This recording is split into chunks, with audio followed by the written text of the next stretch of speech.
Hello, fellow homebrewers. JP here, and I want to introduce to you the brand new Brew-Built X1 Conical Series available at More Beer. More Beer sells the highest standard in homebrewing equipment, and the Brew-Built Conicals are just that. They're made from mirror-polished 304 stainless steel, and they come with loads of features that you and I have been looking for. They have a full 2-inch bottom dump valve, which will eliminate your clogging issues, while the sturdy base includes 4 reinforced legs, just like those big Pro tanks do. More Beer also carries the Brew-Built line of options and add-ons like casters, pressure kits, and even external glycol chillers. So you can find out more about the new Brew-Built X1 Conical Unitanks by going over to morebeer.com for detailed videos on the entire line of Brew-Built Conicals. You can trust Brew-Built with your next fermentation, and you can trust More Beer to find the right conical for you. Brew-Built at morebeer.com.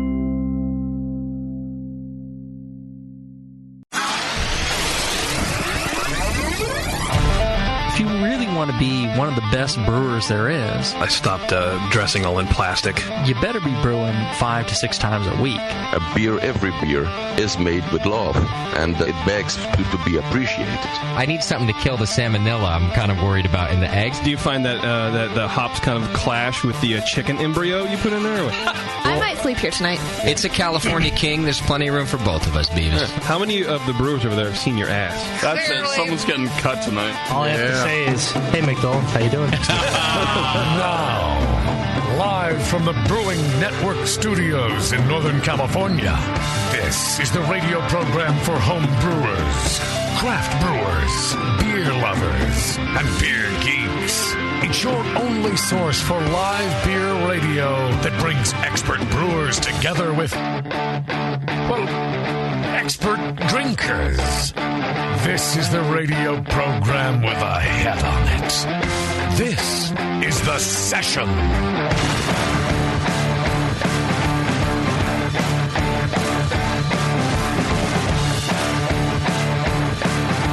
Good day, everybody. Welcome to The Session. I'm your host today, Justin Crosley, joined by JP, Jason JP Petros. Hi. Bevo's in the studio. Hello. And Teresa Pasuti is in the studio from Crooked Lane. Hello, Justin. Long time no see. We're, what's that? Said long time no see. Yeah, I know. We just hung out all weekend. Yeah, we did. Is this the first session ever where the ratio of male to female is exactly 50-50? Yes. First ever in 14 years. Yes. Wow. How about that? All right. Plant that flag on the moon, baby. Yeah, I guess, right? People can stop bitching about that one. That's right. There you go. Done. No other minority groups will be considered. Right. This is it. Yeah, we're still all white in here. We're done. We're trying. Yeah. Trying to get diversified. Give us another 14 years. Exactly. We'll figure it out. And then we'll have one person of color on the show. So I'm really expecting someone to write in and talk about the pussification of the Brewing Network. Oh, that'll happen next. Yeah.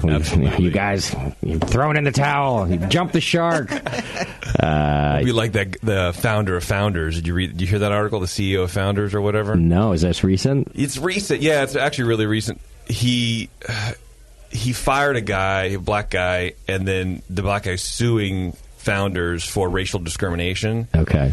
And the lawyer for the plaintiff, the guy suing, right? The guy who got fired. Okay. He released a transcript of the back and forth between the lawyer and I think his name is Ryan at Founders, and did you know that my client was black? He goes, I don't know what you mean. Explain it. African American. He goes, I can't understand. I don't know his heritage. I can't figure it out. He said, but you've met him before. Yes, I have met him before. And you could tell him apart from a crowd. What do you mean?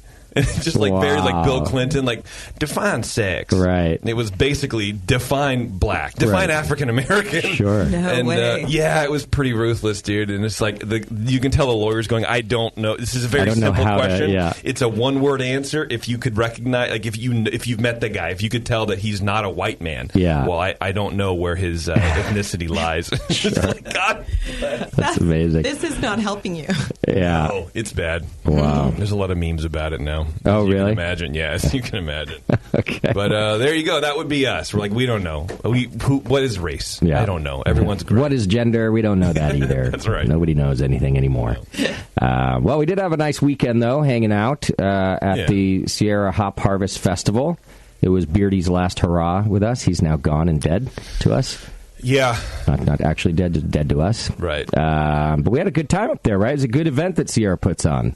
It's amazing. Like they well, obviously, I mean, they do everything amazing, but this, I was just bowled over. It was so much fun. Great beer. Yeah, we were talking a lot about how well managed it is for a fest like that. The quality of the beer and how well managed it was, just from how the tent was set up, how the brewers were set up. There was enough room in between the lines.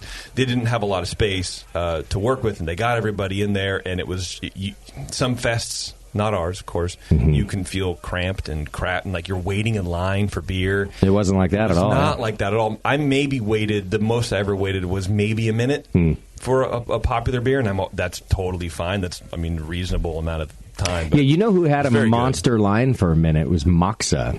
Really? We've had them on the show. I like their beer, but they're like, I guess they're all the rage now, or what? Oh, because nobody else had a line. Yeah. And my experience was yours, but I did walk by that line, and it was like out the tent.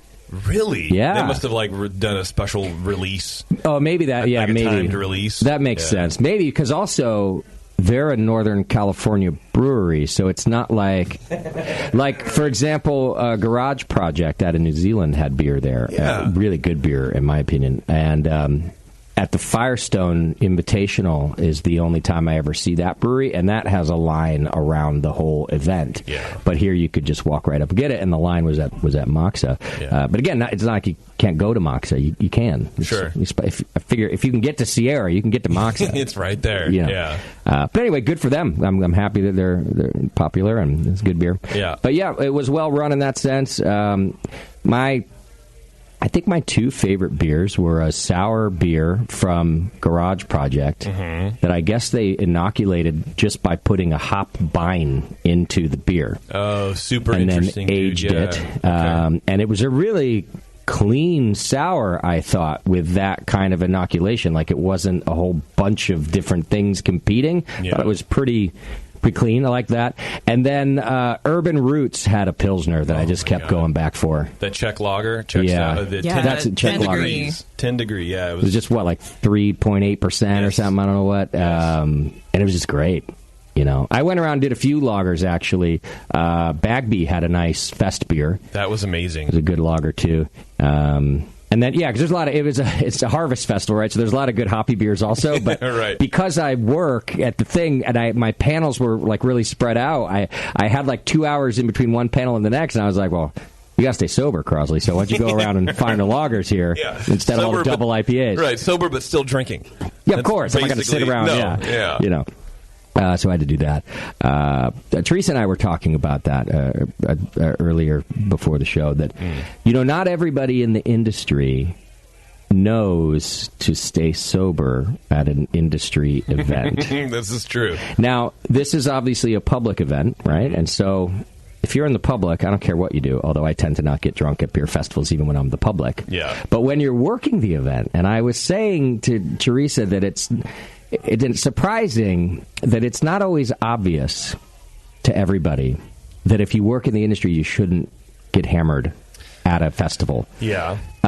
Especially one that maybe you're representing at, right? Like either your brewery or the brewing network or whatever. And anyhow, I'm just sort of throwing this out there for industry professionals as a whole. Yes. Just remember, it's still kind of a job. Just consider this you're talking to, so your boss doesn't have to, right? That's right. If you're in the industry and you found yourself a little too drunk, I'm your boss right now. That's right. And I'm telling you, you're going to get a spanking. I'm telling you to take it easy. Yeah. I've always known that. I don't know why, but I've always known, don't get hammered. Well, first of all, in public in general, I kind of tend to find my way home by the time I'm gonna get hammered. Right. But certainly for work. Now, I'm not saying I haven't had a strong buzz. I'm not saying I haven't felt real good. But I don't know that I've ever stumbled out of a work event You know? Yeah, I pretty much, basically, yeah. And I can understand it, especially at a fest like that, where there are a lot of the brewers there, like Julian from Beechwood was there, Jeff Bagby from Bagby was there. Not a lot of beer fests can say that. And you get a chance to mingle with them as a professional. And they're your friends, and you don't see each other all that often or whatever, and say, hey, man, let's go check beers, and then you're behind a tent, and you're behind their booth, and you're drinking beer. And I can understand how it gets away from you. Yeah. But you have to just sort of figure out where you are. Go find the light lager for a couple of pours. That's all. Go eat. Go straight to the 10 degrees, man. Yeah, that's what I'm saying. Good beer. And I would cross the tent. I would cross the entire property to do that, because I'd go hang out with a brewer that I knew or a new brewer that I didn't know. Yeah. And they'd hand me their double IPA, right? And then I'd 4 ounces at a time, right? It's a little glass. Then I'd walk all the way across the fest to go back for the Urban Roots, like 3.8% beer, because I had a job to do. Yeah. Anyway, most of our listeners maybe don't care about this, but if you're a professional, I'm just kind of throwing it out there. Go find some lagers at these events and just relax a little bit. Yeah. And the other thing I'd say is, if somebody does end up getting silly, don't take a video and send it home to their family. Does that happen too? Oh, yeah. Really? I disagree. There could be a time where you're singing karaoke that maybe you didn't want to share with everybody. Right. I don't know if I'm in agreement on this one. If you're drunk enough to do it in public, you're drunk enough for me to show somebody. Yeah, so it's kind of your fault. So maybe you fell into the previous category. I'm in between there. If I dragged you to a strip club, maybe I shouldn't send a video home to your family. That's on me. Right. But if you get drunk and act like an idiot. Well, but still, you're going to assume. There's an assumption of maintenance there, of like self-maintenance, where if you're out in public and you're an adult and you're drinking, that you know the limit. Right. You ever get the feeling you're being watched? Yes. Okay. Someone's staring at us through the window, and I don't know why this is happening. All right. Well, we have a great show planned for you today. I want to thank Sierra Nevada for having us out. It was a really nice time, and they are good people to be around. So thanks to Byron, especially. He was our Sherpa for the weekend. Yeah. If you ever make your way to Sierra Nevada and Chico for a tour, make sure you tell Byron that we said hello, and he's a great dude. The whole crew out there, Ken, Grossman, Terrence, Molly, you were all very nice to us, and I appreciate it. Okay, tonight on the show, we've got Alvarado Street Brewery. They're out of Salinas and Monterey. That's up here in California, the Monterey Peninsula there. Sure. And they got 3 locations we'll talk about now. Great beer. I've liked their beer here for a while. We sell a lot of it at the Hop Grenade. People just love it. Yeah. I think we get cans in every Thursday, and they're gone by Saturday or something. Nice. Very popular brewery. I'm drinking their Pilsner right now, which is, I think, stellar. So we'll be talking to them today. I want to thank our sponsor, More Beer, who brings you this session and every session that you do. Go check out their Extra Pale Malt. It's a modern 2-row base malt designed for very light-colored beers. It's got all the things you'd expect, but keeps it really light and lighter than most Pilsner malts even. You can go to morebeer.com and check it out. And don't forget to look at their Comos line of commercial-grade draft boxes. Stainless steel coils chill your beer to perfection, while the rest of the 100% stainless components deliver the beer to the glass in style. Check it out at morebeer.com. Yeah, they're badass. Okay. Let's do some announcements, shall we? Announcements brought to you today by Drake's Brewing Company. Go to drinkdrakes.com and check it out. And now at the Barn up in Sacramento, they're open every Tuesday from 5 to 8 with Food Truck Tuesdays, a rotating selection of food trucks. You can go learn all about it at drinkdrakes.com. Well, the first thing in my list of announcements, Teresa, is that Crooked Lane Brewing Company, if you've heard of them, is having their 3rd anniversary party. And Oktoberfest. Which is happening, this Saturday? This Saturday. What's the date this Saturday? It's the open at noon. We're going to have 26th. We're going to have a authentic German polka band, followed by the Tattered and Tied, which is a really great couple of guys in our area. Okay. We're going to have... They're just going to stay there? They're going to hang We're going to have out. 9 German beer styles on tap. Nice. So everything from Doppelbock to Helles and Kolsch. A couple of really great beers in there we've been sitting on for a long time. People have been trying to get a hold of. So all right. Nice. And goats. Goats. We secured the goats, so we will definitely have some goats too. Where are you going to put the goats? Oh, Just like walking around the brewery? No, they'll be out in the beer garden. So last year we stacked up some hay so you could you could hang out with the goats in the hay and nice. And we'll all be in our finery. Okay. So I got my dirndl. You got your I'm dirndl? going to this. I see on my calendar that you're on your way to Reno, so I figured. I am. So you're gonna stop in? Yeah. I'm driving. We're driving to Reno to go see a concert on Saturday. So seriously, oh my gosh, I am so excited. Are you going to wear a dirndl? I don't own a dirndl, so no. Amazon, you got time. You got time. Yeah. The cheapest dirndl in the entire universe. Yeah. It's Halloween. There's probably tons of them right now for sale, right? Yeah. Oh, totally. So. Like the super short, sexy dirndl. Yeah, there you go. Slutty dirndl. Slutty dirndl. Yeah. Hey, I have lederhosen you could borrow. Yeah, I'll wear those. We're opposite. Really I bet you if I ordered Sam a sexy dirndl, he would totally wear it. 100%. No, I've got the sexy lederhosen he can wear. They're like shorty shorts, lederhosen. Oh, yeah. Those are a real thing, by the way. Not every German wears the long ones. Short ones are a thing, too. Yeah. Oh. I got the long ones myself. I would definitely rock the long ones. Yeah. I've always wanted to pick up a real nice pair, but they're very expensive. They are. But worth it. I ended up getting them in Austria and found that they're like a fraction of the price for authentic lederhosen. You don't buy them in Germany, and you don't even buy them online unless you're going to buy the fake kind. Right. But should you find yourself in Austria, you can get a deal. Nice. Yeah. I don't know why. It's just right across the border, but they just because. It's a thing. They don't have anything If you don't anymore. count the plane ticket, it's super good deal. Right. Well, you be there for something else and then grab the lederhosen. Right. So, well, that's exciting, Teresa. Congratulations. So it's this Saturday, which I think is the 26th. At what time does it start? We're open at noon. The festivities really start at about 2:30, 3:30. Okay. Till 10. Okay. So. Will you stay sober until 10? I can't guarantee anything, but I'm a professional, so you can't really tell. Sure. I might just have one hand on the table. Ah, there you go. Okay. Yeah. The old hold up. Yeah, I can post up pretty well. I like it. All right. In the rest of our announcements, you can support us by doing your Amazon shopping. Click the Amazon link on our homepage. That's a great way to support us. You can also subscribe and join the BN Army for as little as $2 a month. You're entered into the More Beer monthly donation giveaway. The more you donate, the more you're given, more chances you're given, and that gives you a chance to get $100 to spend over at More Beer. So that's a great way to support us. You can also just listen to our other shows, all these shows, and share them with your friends. We've got Hop and Brew School, Heads and Tails, Dr. Homebrew, Brew Strong, the Sour Hour, all kinds of good stuff here. So tell your friends if they want a free beer education. We've been doing that for 14 years. That's right. Sign up over our Twitter, Facebook, and Instagram.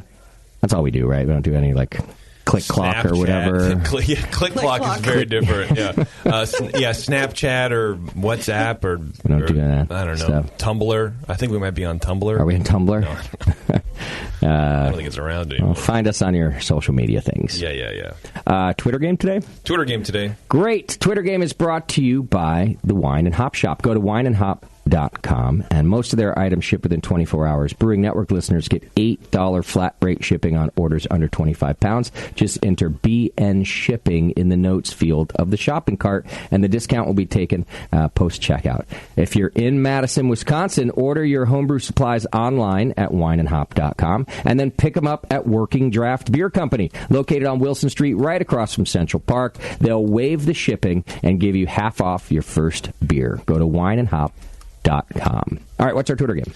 Well, as you know, Justin, as you mentioned before, it was Warren's Ding Dong Shindig this last weekend, and he had all of his personal belongings packed up into the RV, dragging the trailer or dragging his car behind him. Yep. And he left to go north from Chico, and Candy left to go south from Chico.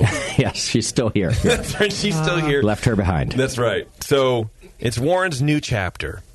Now, just to be clear, folks, he's not single. He's not single, no. Candy has a job. Candy has a job. And he's going up there to find a place to open a distillery. Yeah. So, just so you know. I assumed that was covered, so I didn't clarify. I apologize. Just making sure. Yeah. I don't want to have to answer that email for 3 weeks. Do you mean that Beardy is like, can I right. beer? No, Candy is the same. We have named her the most supportive person on the planet. Yeah. She's something, that's for sure. Me, I have named her. Right, yeah. By we, I. I mean the royal, I missed the committee royal meeting, so I don't know. Yeah. Right. Well, so I was thinking about just cinematically Warren, leaving Byron's house, pulling away, leaving, going up north for his trip, his new chapter. Mm-hmm. There has to be a song playing. He needs a theme song. So I want you guys to give me a song title for whatever song you imagine Warren was listening to, or would be his sort of like traveling song as he leaves town to start on this epic journey. It could be fake. I was going to say, real. It could be a professionally recorded song, or you could make up the title of this song. Yeah. Okay. I like it. All right. What was Beardy's exit theme? That's right.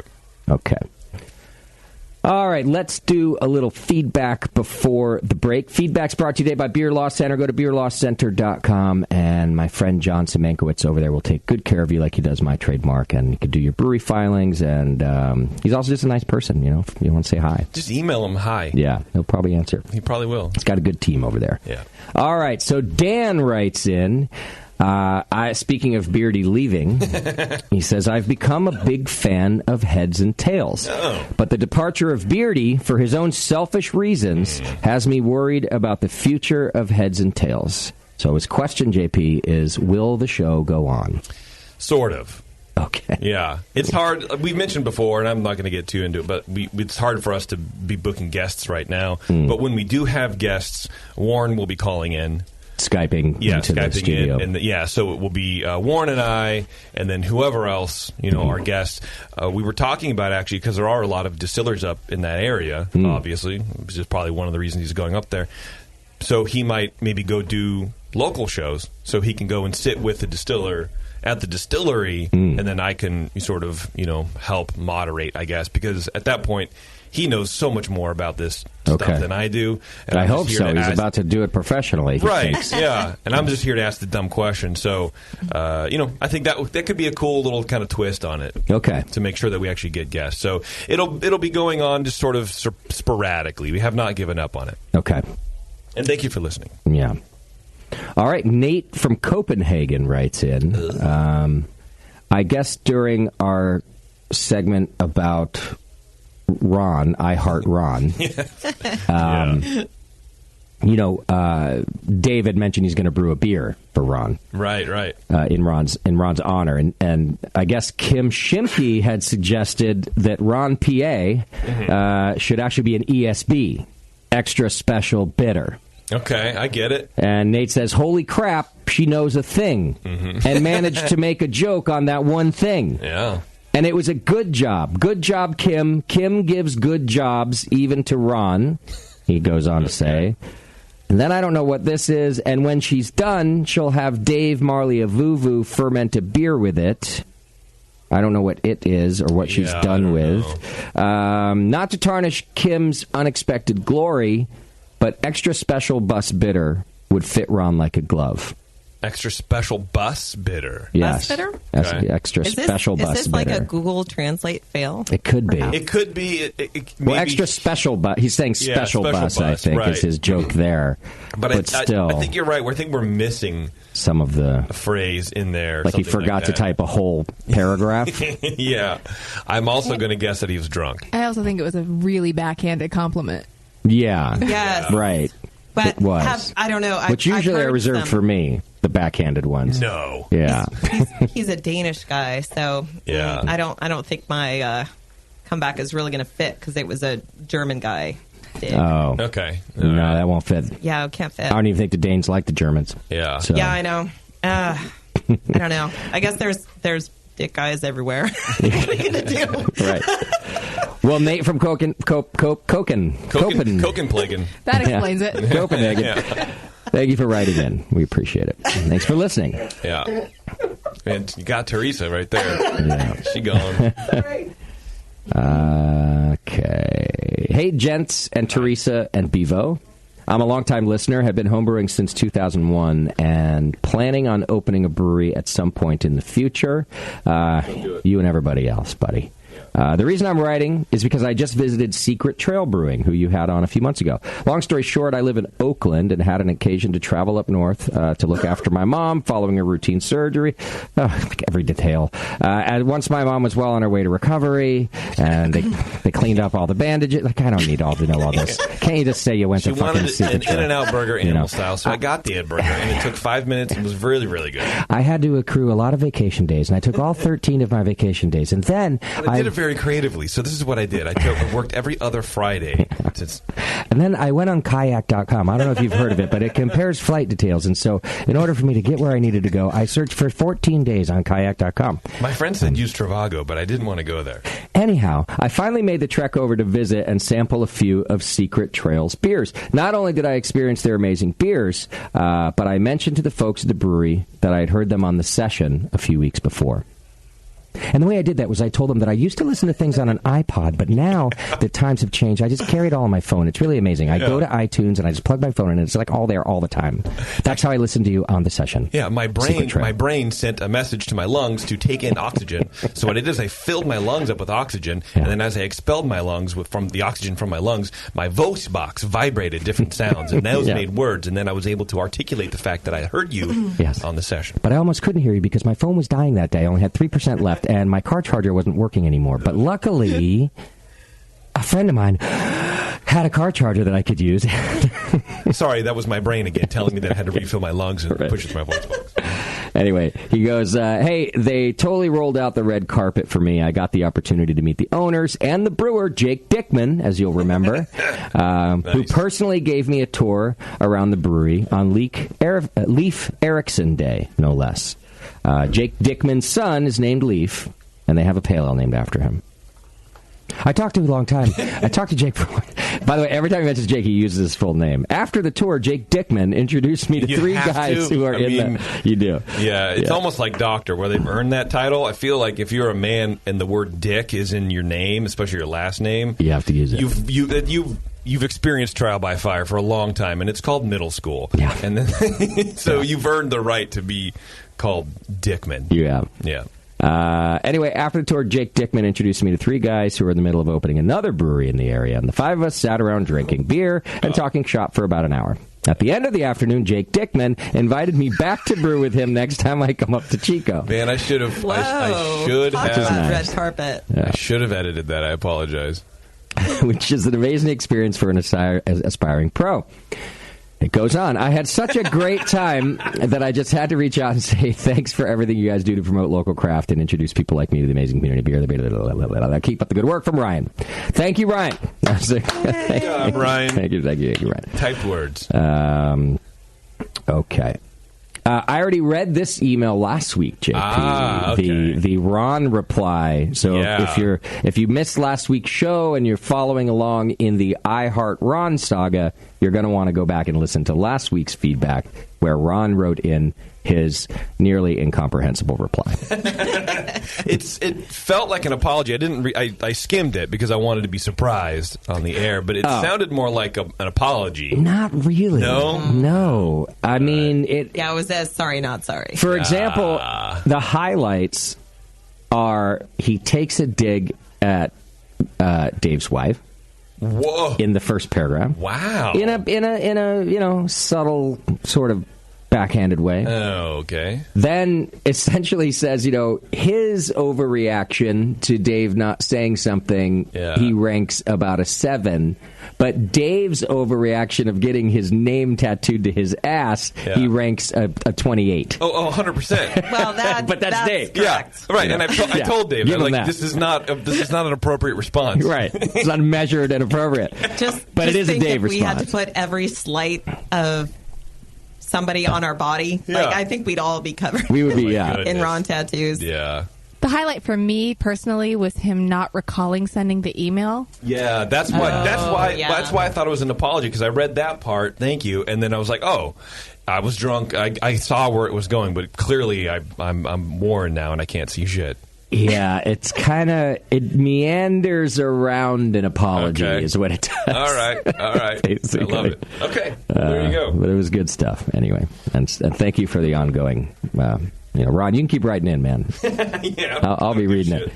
All right, and then finally, Mick, I think it's Mick, it's M-I-K, writes in, hey, BN crew, I recently purchased a German Roots. I don't think that's the name of the brewery. I think it's like the description of a variety 12-pack from a brewery. It was their German Roots variety 12-pack from a brewery that I very much like, only to find upon arriving home that it contained a damn hazy IPA. Correct me if I'm wrong, Got you. but I don't think hazy IPA is a classic German-style beer. No. Well, when will the madness end? That's the only way they can probably get rid of it now. Is just package it with a bunch of other lagers. Now, which is very ironic. Is it possible that it is a Keller beer? And Mick here... But a Keller IPA? Saw, I wonder if the description says hazy IPA, or did he pour a cloudy beer and assume it was an IPA and then, I don't know. And then didn't drink it. I don't know. Because you're right. Possible. It shouldn't be in a German Roots. Unless they're making the stretch that's like, well, Keller beer was unfiltered, so it's somewhere along the lineage has roots in, Yeah, sort of, I guess. But I think Keller beer is the beer that's still technically conditioning. That's why it's cloudy, right? It's like young fermenting. Yeah, I mean, it's not beer. gonna have the same. It's not gonna have IPA hop aroma and flavor. So there really isn't any mistaking that. I don't think. So, all right, I just did a quick look. Okay. Because I don't know what brewery to put in, right? So I put in German Roots mixed 12-pack. Yeah. I mean, I did sort of the same thing. But I'm seeing... Do we say it? Saranac, right? Yeah, that's what I get. But I'm not seeing... I see a Wild Hop Pils. I see an Oktoberfest. I see a Schwarzbier. I see a Keller beer. Okay. Yeah, it's probably the look Keller at that. beer. Maybe you're right. Maybe you're correct.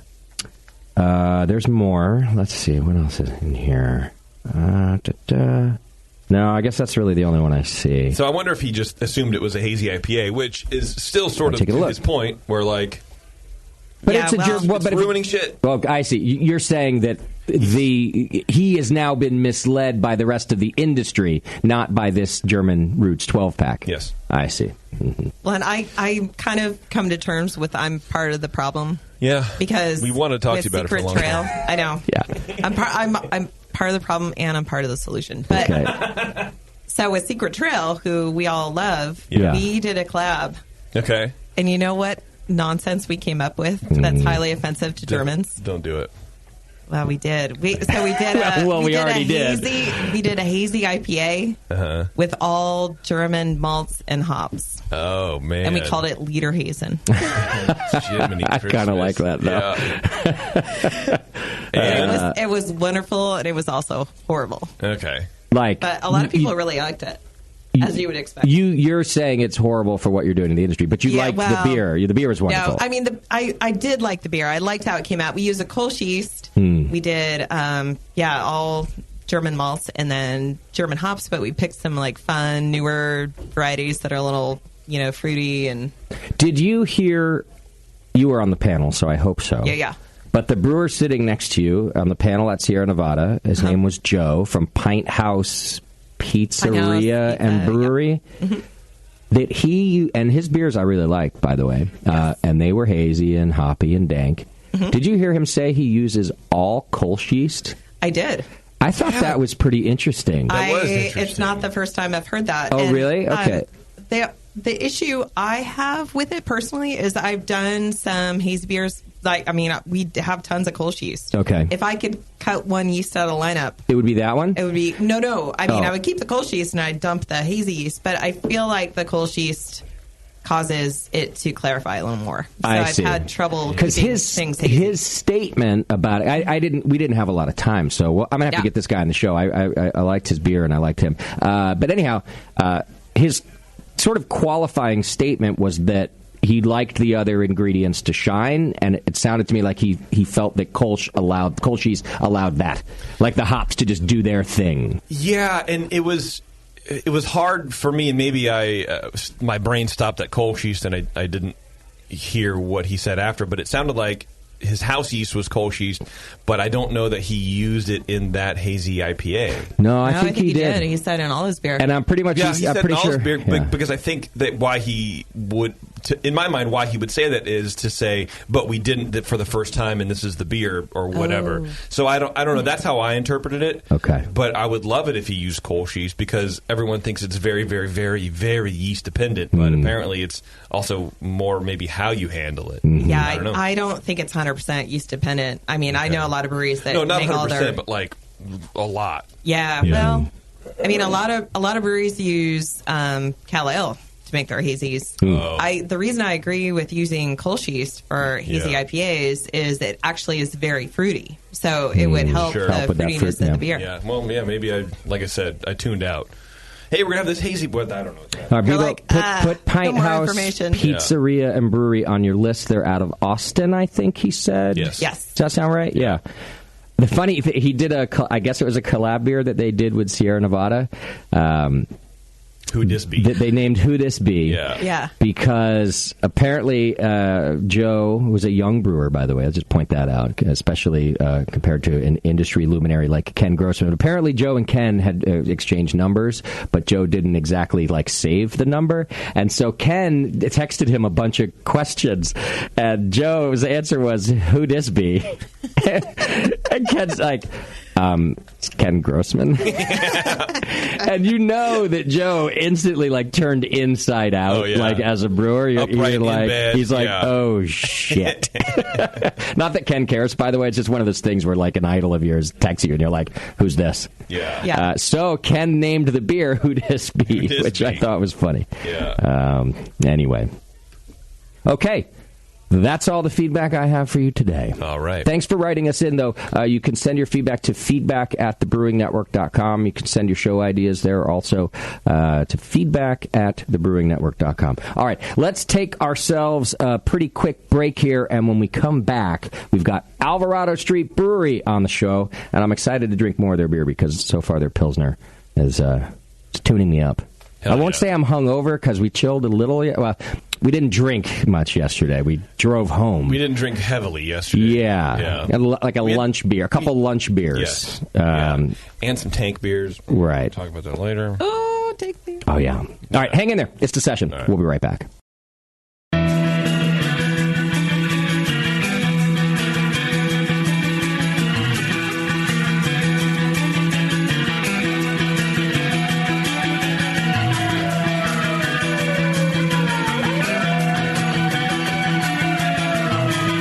Tuned into The Session because life's too short to listen to crappy radio. Yeah, welcome back to The Session. Thanks for hanging out with us. And thanks to our sponsor, Beersmith. Go to beersmith.com right now and get your free 21-day trial of the best brewing software in the industry. But you don't have to take my word for it because you get a free trial. Go to beersmith.com right now and check it out.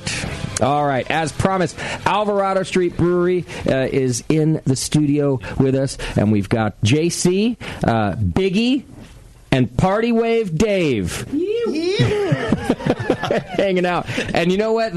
I didn't even bother asking for full names. We're just leaving it like that. That's because it seemed like that was your guys' thing too, right? I think it says Party with Dave on your business card. Does it? And Biggie on your business card. That is correct. What's the job description of Party Wave Dave? Just out of curiosity. Wait. Oh, hang on.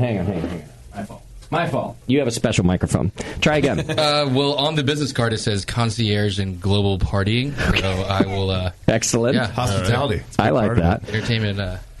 Guru. Your job is to what? Just show people a good time. Yeah. Okay. Do logistics for events and. We haven't really defined his job description in a while. I probably need to give him an updated job description. I don't know. I feel like you guys are doing fine so far. Yeah, I don't know how much more specific you can get than Party Wave Dave. Yeah, right. I'll take it. That's nice. And Biggie, what's your job with Alvarado Street? I am lead production brewer at the production spot in Salinas. Okay. Yeah, so pretty much anything that's in a can can is something that I probably made word for. Okay. We sell a hell of a lot of your cans here, I think.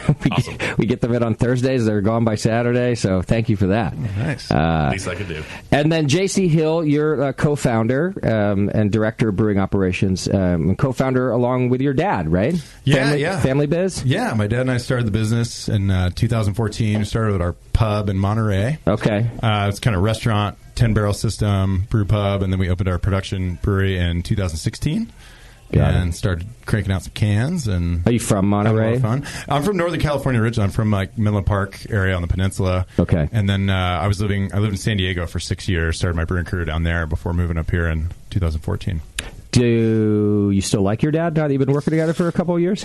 My dad and I get along great. You do? Absolutely. Was that always the case? Yeah. It was kind of like it was something we always talked about, opening up a brewery together, and it happened, a lot sooner than I thought it was. I only had a couple years of brewing experience at the time. I don't know if I was really ready at the time, but we just kind of went for it. You were a home brewer for a while, though. Home brewer for a while, and then I opened a small brewery up in San Diego with a really good college friend who was a San Diego native, and it was called Amplified Ale Works, and took a lot of inspiration from Alpine and Ballast Point, home brew mart, a lot of those guys. Yeah.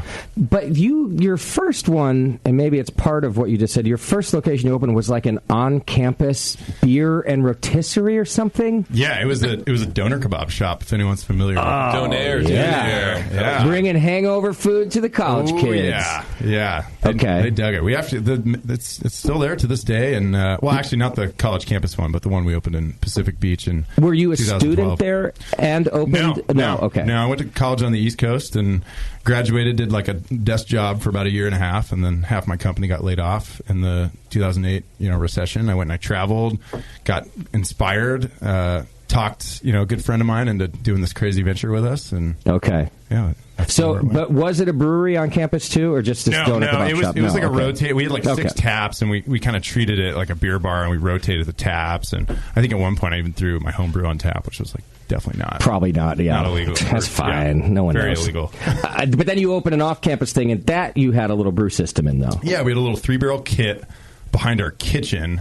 I think it was like a storage room, and we literally had 2 fermenters in the bar, so we would have to brew in a kitchen, knock out through a hose into a really crowded bar. Right. And people were there. I mean, we had I think the first dry hop explosion we had was like on a Friday night, and it just like erupted. Geyser. Excellent. Yeah, in front of everyone. Covered everybody. Yeah. That's great. Still didn't learn from that lesson. But Melvin Brewing kind of started the same way, with a little more beer system in the back of a Thai food restaurant. Yeah, that's right. That thing, it still exists, by the way. Nice. Tie Me Up is the name of the, I was going to say restaurant. There has to be some cool with Jeremy and Melvin. Yeah. But anyhow, I'm just saying, you're not the only one who have started with this 3-barrel system.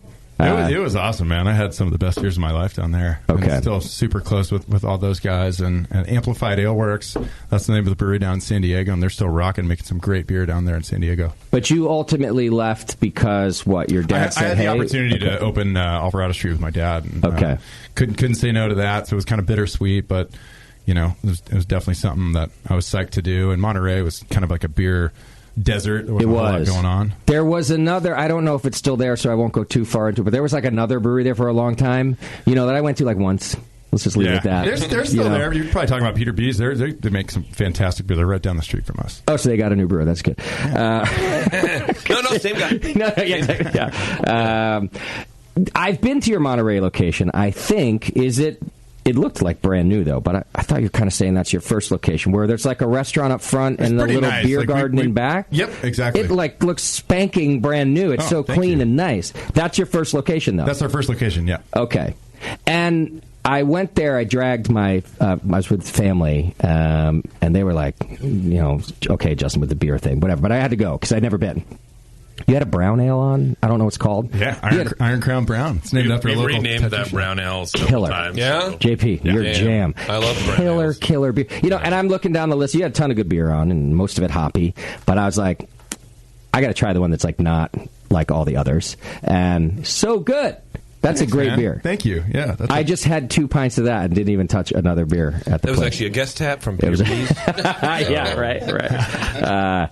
I did almost leave with a 6-pack of Monterey beer. Oh yeah, what is that? That's our light lager, local light lager. It's a like a heritage brand from the 1930s and 40s that we kind of revived and tracked down the family who was related to the old. It was the Salinas Brewing Company. On and off from like the late 1800s, and the can art is literally the same can art as like those cone top cans from the early 40s. Oh yeah, that's cool. It's rad. So do you make that, Biggie? Because it was in 6-pack cans. I saw. Yes, you're making that at the Salinas facility. Mm-hmm. So you open with a brew pub, basically. Correct, in yeah. Monterey. There's a brew system there. Yeah, because I didn't even see that 10-barrel system. Yeah. Okay. Yeah, it's right there. It's behind. There's like a glass wall with the brew house. I went straight back to the beer garden. It's the only place there was room. You guys were packed, so good for you. Oh, thanks. But I went straight back there. Okay, so you start brewing on that, and then how long till you open up production? It's about 2.5 years. I want to say we basically opened the production facility just so we could have more beer on tap because I had 4 fermenters. We have 4 fermenters at our brew pub. And we just wanted to have more options for people that was, our beer. Were you having to carry guest taps just to keep up? We were, and that was a great thing, and I really enjoyed that. But it came down to the point where we had like one beer, and we were basically riffing like 3 different, styles off one we beer. had definitely at one point like a spicy version of an IPA, a nitro version of that same IPA. I see. Chili peppers, nitro. I'm kind of surprised to hear that because I went to your website and I went to your Our Beer page. Now, anybody listening right now, I want you to go to alvaradostreetbrewery.com. Well, it doesn't look like it, for one. There's good information. But what I want to point out is if you go to Our Beer, you click that tab, and then there are 4 different topics there. You can go to hoppy, you can go to malt-centric, you can go to light, and you can go to kettle sour.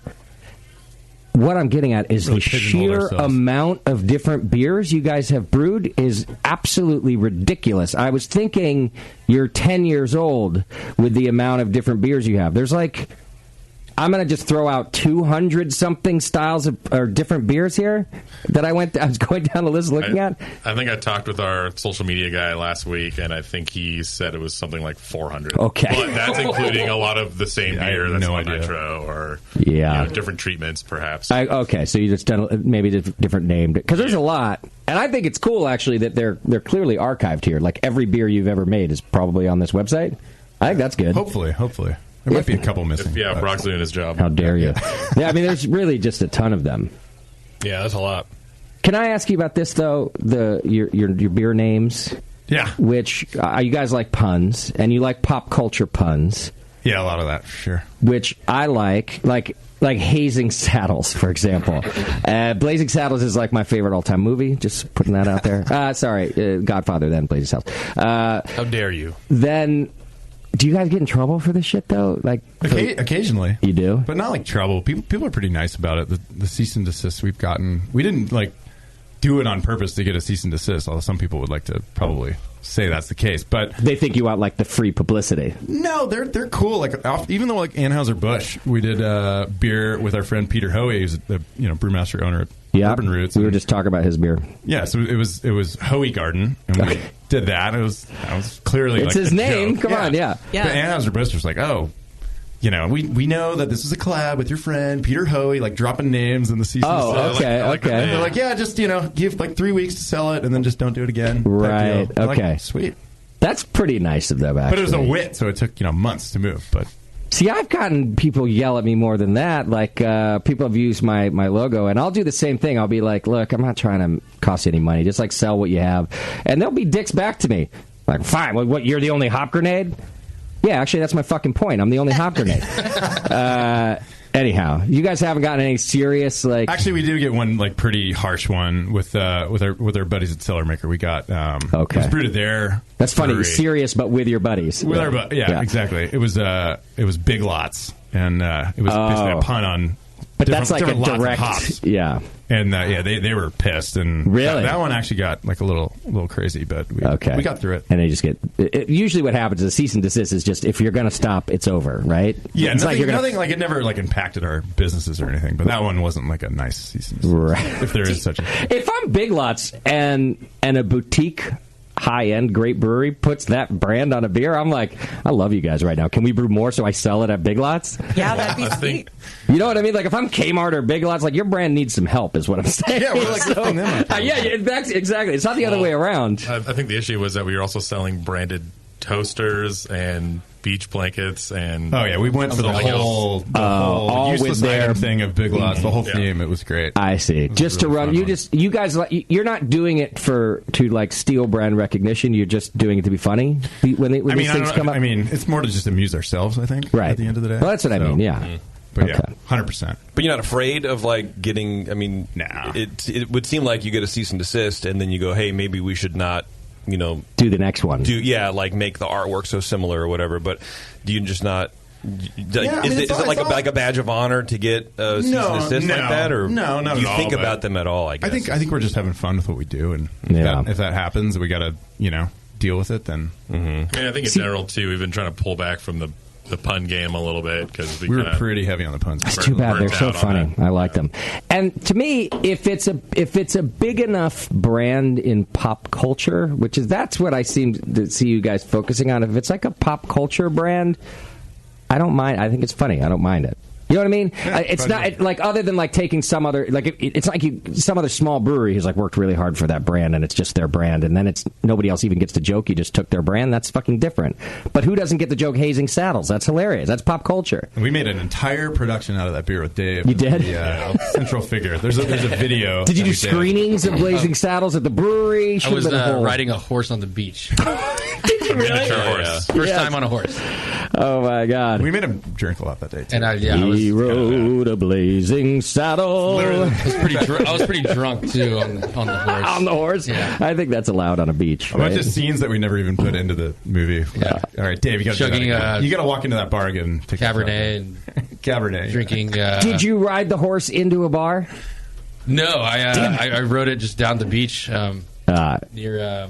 It's down in near Marina. I need to see this video. You guys have to send me a link to this video. Absolutely. Is it on your social media or something? Everyone can see it? We do some silly stuff. We have a special horse in there as well. One of our brewers owns a mini horse. Right? Miniature pony. Nice. Named Piccolo. That is a legend. And, a mini horse. It's like walking a dog. It's pretty cool, actually. That is cool. I was reading recently about... service animals. Mm-hmm. I know this is going to sound random, but under service animals, I think there's two different kinds. There's service animals and there's emotional support animals. Not all animals can be emotional support animals and be allowed into a bar. But so dogs. This is California state law, by the way. Dogs have to be allowed, and miniature horses have to be allowed. That's awesome. I believe it. For emotional support animals. Now, service animals, that's a whole different thing. But the emotional support ones, you don't have to let in like somebody's pet ferret or fucking koala or whatever else. But you do have to let them in with their miniature horse. And you have to let them in with their dog. And I thought that was just kind of random with the horse. Yeah. It's a follow-up video. And now I've just been waiting for someone to come in with a horse. So, listeners out there, if I'm you have into a miniature support... I can't stop you. Support animal, please bring here. So Piccolo is Monday allowed night. at the Hop Grenade? I feel like Hop Grenade needs a Piccolo visit. My staff hates me right now, but I feel like, we need a Piccolo visit. That would be awesome. Piccolo's pretty special. Just be aware at your own places too. If you own a bar in California, a public place, you got to let the miniature horse in. I could only hope that someone would come. Yeah, right. We used to have a guy that came with his cat. He had a support cat, and it would sit on the chair, and he would feed it little pieces of hot dog. I hate that so much. That pisses me the fuck off now, so much. Oh God! If it's a service animal again, which means it has like a specific skill, you'd have to let the cat in. But if someone came here and I said, "What is your cat?" and they said it's an emotional support cat, I don't have to let the cat in. Oh. I probably would though. We have one customer, one of our regulars that goes to both Salinas and Monterey, who has a cockatoo? Macaw. Macaw, is that what it is? Yeah. Mm-hmm. Yeah, his name is Tonto. He's like 26 years old. This guy rides Harley with a cage on the back and just will bring the bird in, and the bird just hops around, jumps on his shoulders. I would literally get up and leave. Any Saturday night, he's rocking it. Get out of here with Pretty your scary. animal. Get out. Get out. I'm consuming food. Leave me alone. Right. The bird's probably cleaner than most of the humans around you, though. I'm thinking. Yeah, but they're not like fluttering around in my beer. You know what I mean? Usually. Yeah. Pooping on the counter. All right, tell me about the Pilsner in my glass, because I've been enjoying it since about 5 o'clock. Which glass? Yeah, I mean, this is a Peninsula Pilsner. This is a German-style kind of hoppy Pilsner. We've been brewing it, since we opened in 2014. It's actually the hoppiest beer we make. Is it really? On the hot side, yeah. Okay. We Hot side is Really? stuff this thing full of whole cone hops and a huge whirlpool, all like Noble-style hops. Okay.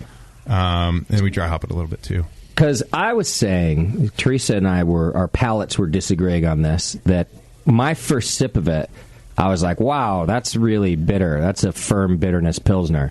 A couple sips in, then it's fine. Then I'm just tasting like nice, noble hops. Yeah, it's kind of snappy. It doesn't really like linger. Yeah, but the first taste, it really did. But Teresa felt different. She thought it was a little low on the bitter side. Yeah, I'm one of those people. Anyway. I can drink the bitterest beer in the world. Got it. No problem. Yeah. But yeah, it's wonderful. The hop, the nose and flavor, so floral and pleasant. Thank you. I love this Thank beer. you. Appreciate it. Yeah, we love this beer too, and I probably put more brain power into this beer than What's it called? a lot of other ones. We've People can changed it find so many times, but I'm pretty happy with where it's at right Peninsula Pilsner, that's what it's called. Honestly, I think you guys have made a lot of different beers, but it's so cool to have made this beer and just push it forward and just tweak it and tweak it and tweak it. Because my God, yeah. sometimes I worry about breweries that never go back to the same thing. It's because how are you going to develop that perfect Pilsner if you don't have a lot of time with it? Yeah, I mean, Pilsner's just one of those styles where I think, there's so much complexity going on, even though it's like a really simple, nuanced style. Mm-hmm. You can, especially with noble hops, I think need a little bit of love in the world. And I think this beer is a good showcase for that. And I really like the noble hops that we have this year. In past years, I wasn't really totally psyched on the hops that we had, but this year they're pretty nice. We got quite a bit of them, which is good. What are they in it? So it's Tettnang, German Tettnang. There's some Mittelfrüh, and then Czech Saaz, maybe a little Saffir too. But Czech Saaz on the dry hop, and then it's whole cone Tettnang flowers. Wow! When we knock out onto those, and why it makes Biggie's Day really difficult. So sorry. Right? Why whole cone? Was that just the better batch or what? It was more like we have this hop back. We never use it. So I see. Let's stuff that thing to Let's the add brim. a couple hours onto the end of my day. Yeah. That thing. Well, for years, it's funny. We've gone back and forth so many times. We used to dry hop it, and then we didn't dry hop it. Now we dry hop it again, but it's like a small amount. It's like maybe 3/4 of a pound per barrel. But I just think the whole cone flowers add a lot of oil, and they give you that bitterness too. Sure. I think. I don't know. It's just something fun to do with whole cone flowers. We don't use whole cone in really any other beers, so it's kind of fun to. Yeah. Maybe a little more traditional. Okay. I wouldn't. It's I want to call it a Bohemian Pils. I guess if I had to really describe it to somebody, I'd say like Bo Pils. But I think it has a clear, like, American craft take on it. Yeah, it's too hoppy for like a traditional German Pils. Yeah. Maybe the bitterness, but the aroma is maybe more American style, I guess. Yeah, the aroma gets a little sweeter, perfumey, or something like that. I mean, it's still close to you could probably even enter it as a Bo Pils and maybe do well. But I would go. It's like a American craft version of that. I mean, STS and Pivo are definite, influences on this beer. Sure, all day. Yeah, so we love and worship those beers. I think yours is a little. See, now I'm going to end up agreeing with you, Pasuti. Yours is a little softer than both of those, just a little bit. Yeah, it's not so dry. It's like the balance comes through and it kind of goes over your palate and doesn't like crash and burn and dryness. Like some Pilsners do. Yeah, it's an awesome beer though. Mm-hmm. Thank you. Mm-hmm. Drinkable. This is in cans also. Yep. Yeah. So you brew this at the big brewery. Mm-hmm. Yeah, and I'd say probably leading to that bitterness, I'd say the water profile makes a huge difference. We got an RO system installed maybe, 2 years, a year and a half ago? A year and a half ago, yeah. Yeah, so that allows us to play around with that Pilsner recipe a lot more than we had before. It's definitely like a softer profile than it was. We were using more of a Czech water profile, but yeah. Definitely. But now adjusted quite a bit. Did you think that you guys didn't have the best brewing water out there in Salinas, or you just wanted to be able to build it exactly what you want? It was more just being, crazy about, just basically looking at our water profile and being able to do anything we want and being flexible. So it was definitely came down to like recipe and just flexibility with water. Okay. The brewing water wasn't great. It's not horrendous. It's pretty hard. Yeah, it works well with West Coast IPA just on its own, but we still treat the West Coast IPA water profile. Okay, but our water profile that we brew with our pub, we don't treat the water at our pub, and I think it makes fantastic West Coast beer. And it's different than what you get in Salinas, huh?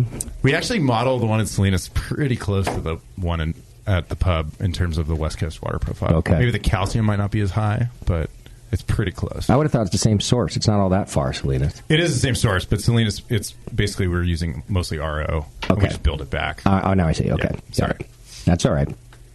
Okay, and then I just took you also brought us a pale ale. Yeah. A clear pale ale. Yeah, we make plenty of clear beer. Or try to. It's not that clear. There's a little bit of hop hit. Oh, it looks pretty clear. Just a little bit. Yeah, that's clear beer. It's a light straw color. Like you guys even thought that maybe my Pilsner was the pale ale because kind of almost the same SRM. You guys described this as it's Strata West Coast Pale Ale. I love this pale ale.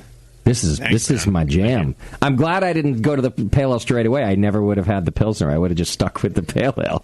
So it's pretty intense. This is a beer we're very hyped on, especially with our Strata selection we have. This is with our new 19 selection. So like 2019 crop, you're saying? Yeah. It's a brand new Strata. Brand spanking new Strata. Wow. It's ridiculous. We're pretty psyched on it. Is this has Strata been around for a little bit, or is this like a new variety? I think it's the second year that it's being... It's sold as Strata. The year prior was like experimental. It's pretty new. Yeah. Okay. Yeah. All right. But even at the Sierra Nevada Fest, there were a lot of people on those panels talking about it. Strata like as one of their favorite or the ones they're using a lot, and so it's sort of the new hype. Yeah. How would you describe the hop? Green, leafy, has oils in it. And that kind. Yeah. Got it. Green pine cone. Yeah. Right. Grows on a vine. Yeah. Yeah, I actually get a lot of similarity to some of the Southern Hemisphere hops from Strata. Like, I get sort of like a diesel-y, passion fruit, tropical, thiol-y kind of character that's similar to like Nelson or Rowaka, some of the hops down there that are just so unique in terms of almost like Sauvignon Blanc white wine. I get a lot of that from this hop. It's almost like a American version of those hops to me. It's like, I get like a diesel cantaloupe.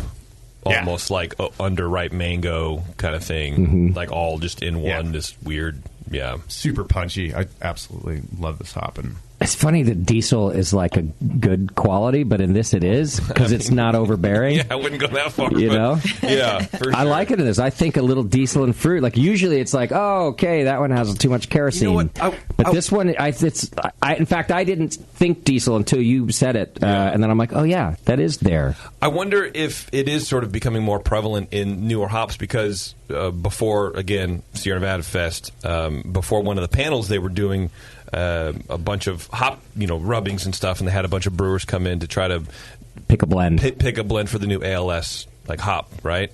And one of the hops, I forget what it was called. I think I just had a number. I got a lot of diesel out of it, and so I wonder if we're trying to pull these flavors out of these hops, and like in the hop talk, they were talking about really focusing on breeding for strength and disease resistance. Thank you very much. That's a better term. And I wonder with some of that comes some of that diesel, and so I wonder if that is going to be just a little more accepted. Sure, because it used to be. Yeah, kind of like, oh, that's weird, but now we're like, it's right there, and then here, but we have all this other stuff too. It just used to be, whenever I detected it, it was really strong, too. Yeah. So, is this 100% Strata in this beer? Yeah, 100% Strata. Wow. So do you use it in different spots? Like, obviously you're going to dry hop, but, like, do you also do, like, a little bit of boil and a little bit of whirlpool? And yeah, it's like whirlpool, definitely. Yep. I don't know if we bitter with it. We might bitter with, like, we bitter with a lot of... usually Mosaic or Simcoe extract just to get like a baseline IBU established, usually like under 10. Okay. And then we just kind of go big in like, the whirlpool. Yeah, something like 1 to 1.5 pounds per barrel in the whirlpool per barrel. So you do some boil additions? We do put hops in the boil. Normally, like 3. Okay. But like an like one pellet. It's like nobody does that anymore. Yeah. You might as well brew a fucking amber ale next. Like nobody does that anymore. So I like that, and I think that there is something to that. I think all these late edition hops, you're missing a dimension.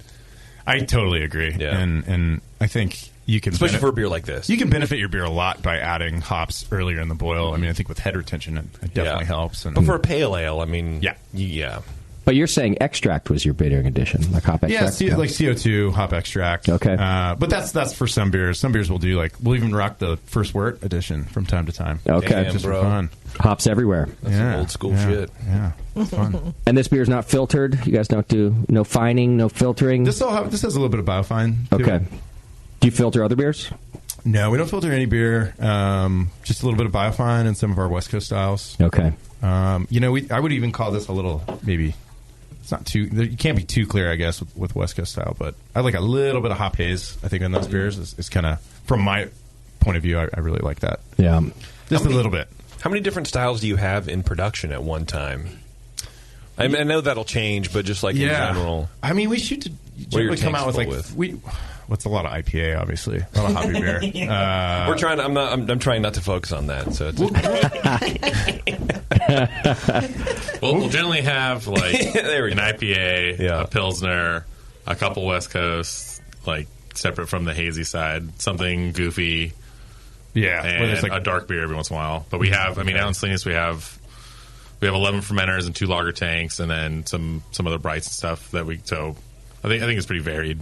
And we try and mix it up for sure, but it's generally like a lot of hoppy stuff. Do you have any like flagship beers that are always there? Like Monterey beer is always there, right? Yeah. So the other flagship beer we have is called Mai Tai PA. Oh yeah, I've had that. Yeah. It's just like a 100% Mosaic West Coast IPA. Okay. We've been rocking that one for a long time. With the First Wort hop edition. There's a little 2 pounds. There we go.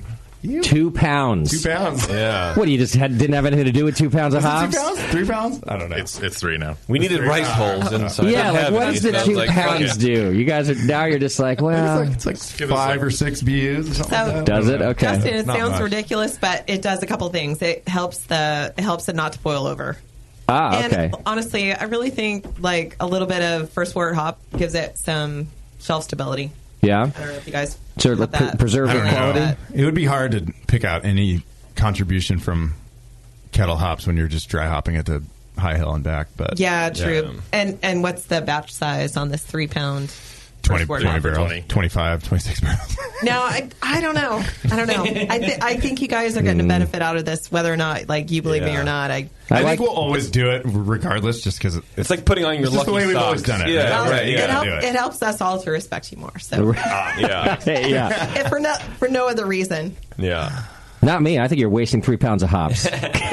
Could be. You never know. No, clearly it's working. You guys make good beer. So you just keep the 2 flagships, and then you guys, because we all just want the next new beer, you just make the next new beer all the time. Yeah, I mean, we come back to a lot of beers. I mean, we'll definitely come back to a lot of, ones that we know people like, ones that we like to drink. Do you ever consider like ditching lagers and just staying away from it and turning if anything, we want to do more lagers with like weird shit or goofy stuff? We do so much goofy shit already. Yeah. We're kind of chilling off the goofy stuff. Are you coming back? But like coming back to sort of more classic styles then? Because the reason I ask that is because at the fest, I don't know why I keep like drawing from that, but because you haven't gotten out of the house in 8 months. That's true. Except to Disneyland. At the best time of my life. Right. We're going to hear about this for like the next 6 months. We were talking, there's a lot of lagers. And I think last year there was even less. 2 years ago, I don't think you can go to a hop harvest festival and see this many lagers. Yeah. And so it just seems like with all the hazy IPA talk and all the, every brewery needs to make money bullshit, people are still brewing lagers. Yeah. Because at the end of the day, that's what we all kind of want to drink. Something you can drink, yeah, exactly. So are you guys seeing that too with sort of your production, your demand? We've been doing lagers for a long time, but I mean, in the summer, we're ripping through lager. Even right now, like Monterey beer flies. I feel like we're definitely making more than, like at least double than we were 2 years ago, maybe. As far as for sure. Wow. Volume-wise. Yeah. Damn. Well, but we also just made like a banana daiquiri beer last week. So okay. We keep it silly. Alrighty then. Do you? You got to try it. It's kind of it's pretty fun. No, I don't think I want to. Oh, you got to try it. You're Mr. Tiki Bar. Yeah, just get out of the brewery and go to the tiki bar in your brain. And order it there, That'd be awesome. Maybe. Just change your environment. Think about it. There's a lot, it's not my environment. Do you ferment your lagers cold? Oh, yeah. 52. You do? 52 to 55. It kind of depends on... You don't do like this 3-day warm lager, bullshit lager thing? No, I mean... Back in the day, I think we would maybe we would start it just to get the yeast kicked off. Maybe start it a little warm and then bring it down. But now we've been going cold for years. Okay, nice. Yeah, no Kvike in there to make a pilsner. No 100-degree pills. No, no estery pills. That's amazing. With all the goofy stuff you guys are doing, you still have time to keep those in there. I mean, it's really important to us, and we're in this because we like to drink beer, obviously, so we got to make stuff that we like to. I mean, we drink everything that we make, obviously. We're not going to make anything that's going to be off-putting to ourselves or something that we're not proud about. Like, even the banana daiquiri on paper, everyone's like, oh, I don't know about that. That's pretty weird. But it came out, and we're all like, man, I had like 2 Dax last night. Describe what is in this beer that makes it a banana daiquiri beer? There's just like thousands of pounds of daiquiri. Daiquiri. It's a banana daiquiri. Yeah. It's literally in the name. Well played. It tastes like a banana runt, if you ever had one of those. Oh, yeah, I remember runts. Yeah. Those were like the worst Those were like, if you give me a box of runts, the banana ones are the... the bananas are my favorite. Really? Yeah, You're the banana guy? I would save the bananas. Like banana Laffy Taffy, you probably... I would pick up like the my Taffy. whole pile of bananas left. Here's a question. That was me, for sure. How about the coconut Jelly Bellies? Were you that guy too? No. Okay. Good. JB, don't be ridiculous. All right. Sorry. Just making sure. So a bunch of bananas are in the beer? Yeah, there's a shitload of lactose and a bunch of lime, too, to kind of counteract that lactose. Okay. It works. It's weird. You got to just try. Don't knock it until you try it. I'll try it. So it is on tap. It's on tap. We have a can of it, not too. impossible. It's here? Fuck, I have to try it now because I said I'd try it. It is here. You said you'd try it? Yeah, I just did before I knew it was here. Well, I didn't think they were going to call me on it. Well, if you... Okay, well, we should try it together because I really 100%. Don't want to, but I will. No, we should try it. All right. We should try it. No, we'll take a quick break, Beef. Beef's asking me if we want to do that. Why don't we do that? We'll take a quick break. We want to try some other beers, too, of course. And now we're roped into that, JP. I bet you're going to love it. I bet you're going to get a tattoo of it. It will literally be my first lactose, goofy, trendy bullshit beer. If you like it, you mean? Or first time you've ever tried it? First time I've ever tried it. Oh, you've never even... Oh, I don't... See, this... You can't have such a strong opinion without ever even trying one. I know that I don't like getting hit by a bus without having to get hit by a bus. You know what I mean? I feel like that's not a great comparison. But no, it's literally... No, it's not. Daiquiri bus coming at you. Yeah, that's right. We're going with it. We're going to change the name to it right now, too. All right, let's try it. Daiquiri bus is actually a good name. It's The Session, and we'll be right back with Alvarado Street.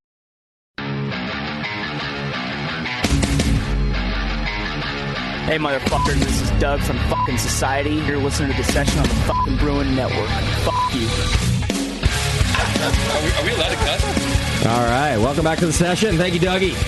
Dougie. My guy. I know. He's our dude. He's great. I love that guy. Welcome back to the program. Thanks for hanging out with us. We are hanging out with the boys from Alvarado Street Brewery. They're in Salinas and Monterey, and they're making great beer. And JP and I promised to try our stupid banana daiquiri. What's it called? The beer actually called? It's called Daiquiri Island. Daiquiri Island. Banana edition.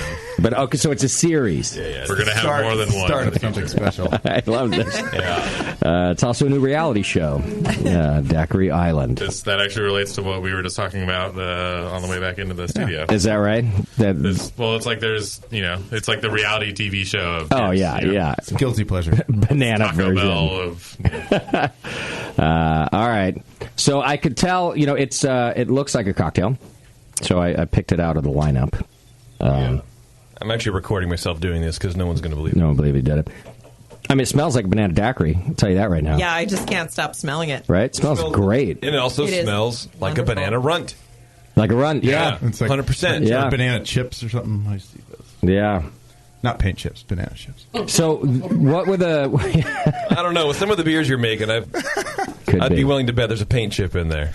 All right, as we taste, describe it a little more for me. Like, what was the format of the banana that went in? I mean, was it like a puree? It was puree. Yeah, it's puree. It's a pain in the ass to get it in. The boys weren't too happy about that. Yeah, horrible yield. Where did it go? How do you make bananas into puree? I don't know. We blender, just got it into our brewery and threw it in there. Say septic banana puree. Oh, okay. Yeah. I mean, it would be legit, but to get the amount of banana character in this, it would have taken us months to process that much banana. Totally on board with that. I thought what you were saying was you guys took bananas and I was like, whoa, that legit. Would be cool. But banana puree into the fermenter, into the boil? Yeah, into the fermenter. So we have like for all our fruited kettle sours, we have this tank that we just dump drums of fruit into, and then we purge it, and then we recirculate it into the tank. Okay. Usually towards the end of fermentation, we want there to be some fermentation left because it actually really helps with color stability and I don't know. You just get a better symphony of flavor rather than just adding it at the very end, and it just kind of sits in the cone. So this is kettle soured also. It is. Lactose added. Lactose added. There's what lime as well. Okay. We actually use lime crystals in this one, which is pretty interesting. And what yeast? What's your base yeast? So in our kettle sour beers, it's a combination. It's a combination of 4 different yeasts, technically. Okay. But it's kind of like whatever we have on hand. Well, we normally do half kind of a neutral yeast and then half more of an expressive yeast that will ferment a little bit hotter.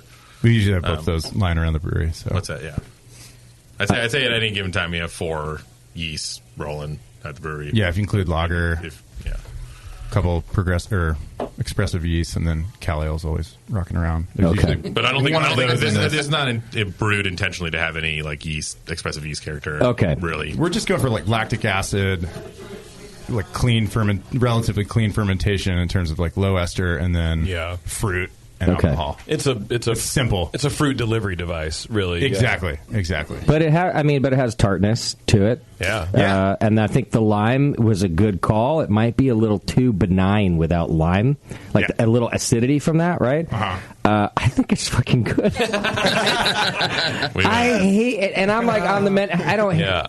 I shouldn't say I hate that. I'm being overly dramatic when I say that. I just generally don't order them. But usually if I try, I like to sip on them. But if I saw it on the menu, I'm always going to be like, oh, pale ale, cool. Or brown ale, awesome. Take that. Like, that's what I'll do. So I shouldn't say I hate them because I don't. But this is great. I would totally drink a pint of this. Oh, it's amazing. I think it's really good. It's like a cocktail. It doesn't taste anything like beer. Right. We weren't necessarily going for that. But that's kind of the point. I think it doesn't taste like beer, but I also think it doesn't taste like a cocktail. I'm not a big cocktail drinker, actually. Those are too sweet for me, and this does not have that. This is a nice middle ground between a beer and a cocktail for me. If this were just a daiquiri, I would not like it. It'd be way too sweet for me. Yeah. But the tartness that's there, and, a little dryness, I like that middle ground. I think you did okay. I hate to admit it, but I think you did okay. I would totally order this. Yeah. And now I want to taste the rest of their goddamn series. Oh, no. As they come out. What do you think, JP? I think you're right. Teresa's right. It doesn't taste like a beer, but I understand that's what the guys aren't going for.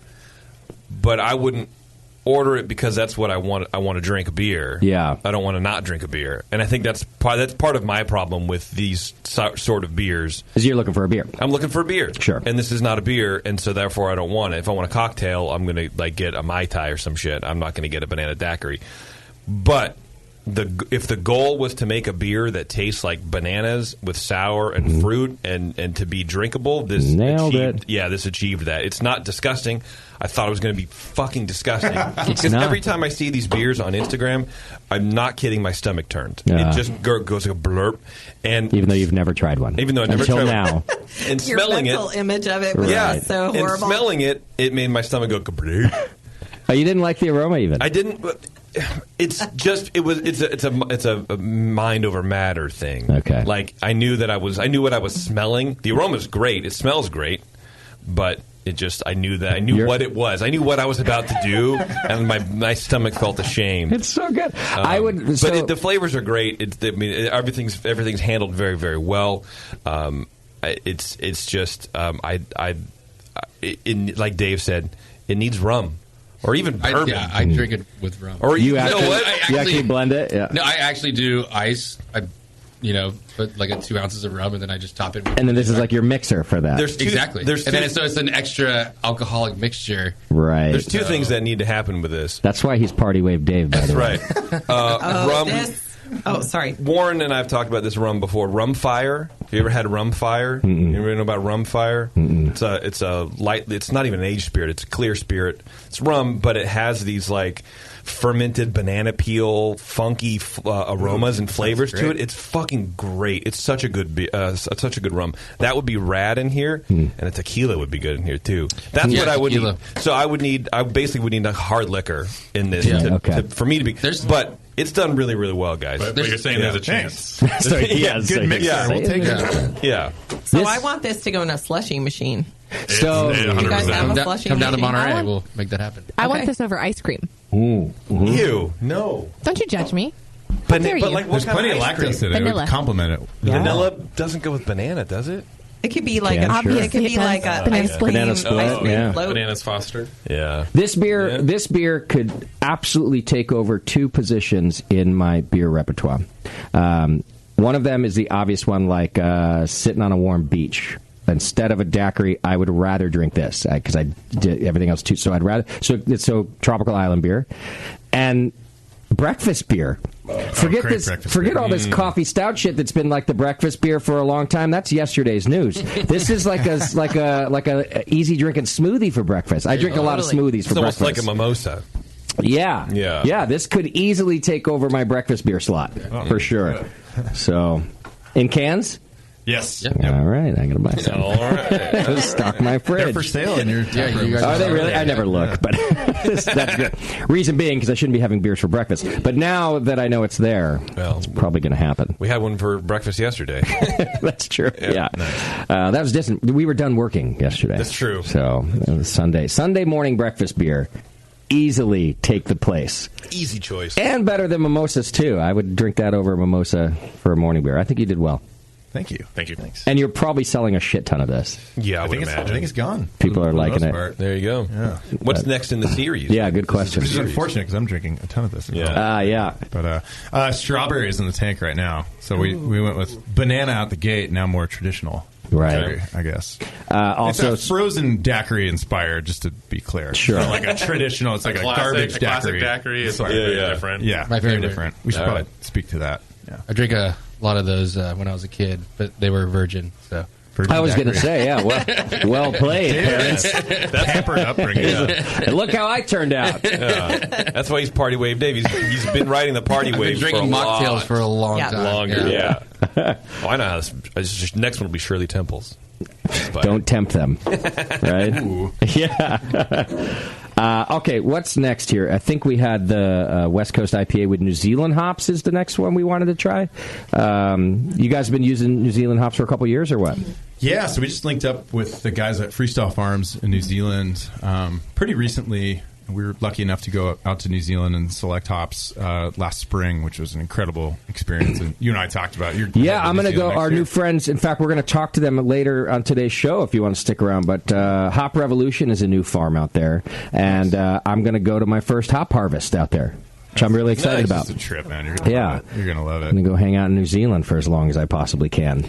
Great country. But so, what variety of hops are in this then? Because I thought that New Zealand was really like restricted to a couple varieties.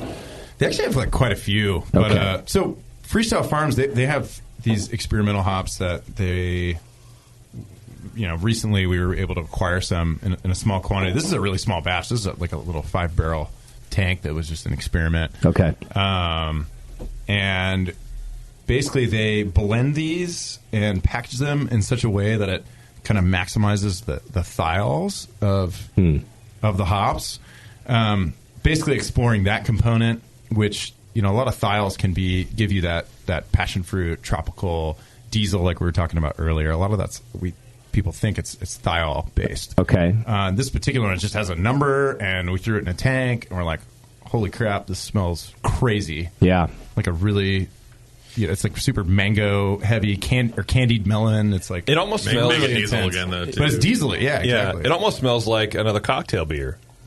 Yeah, it's. I mean, it's pretty over the top in terms of it's. We dry hopped at about a little over 4 pounds per barrel.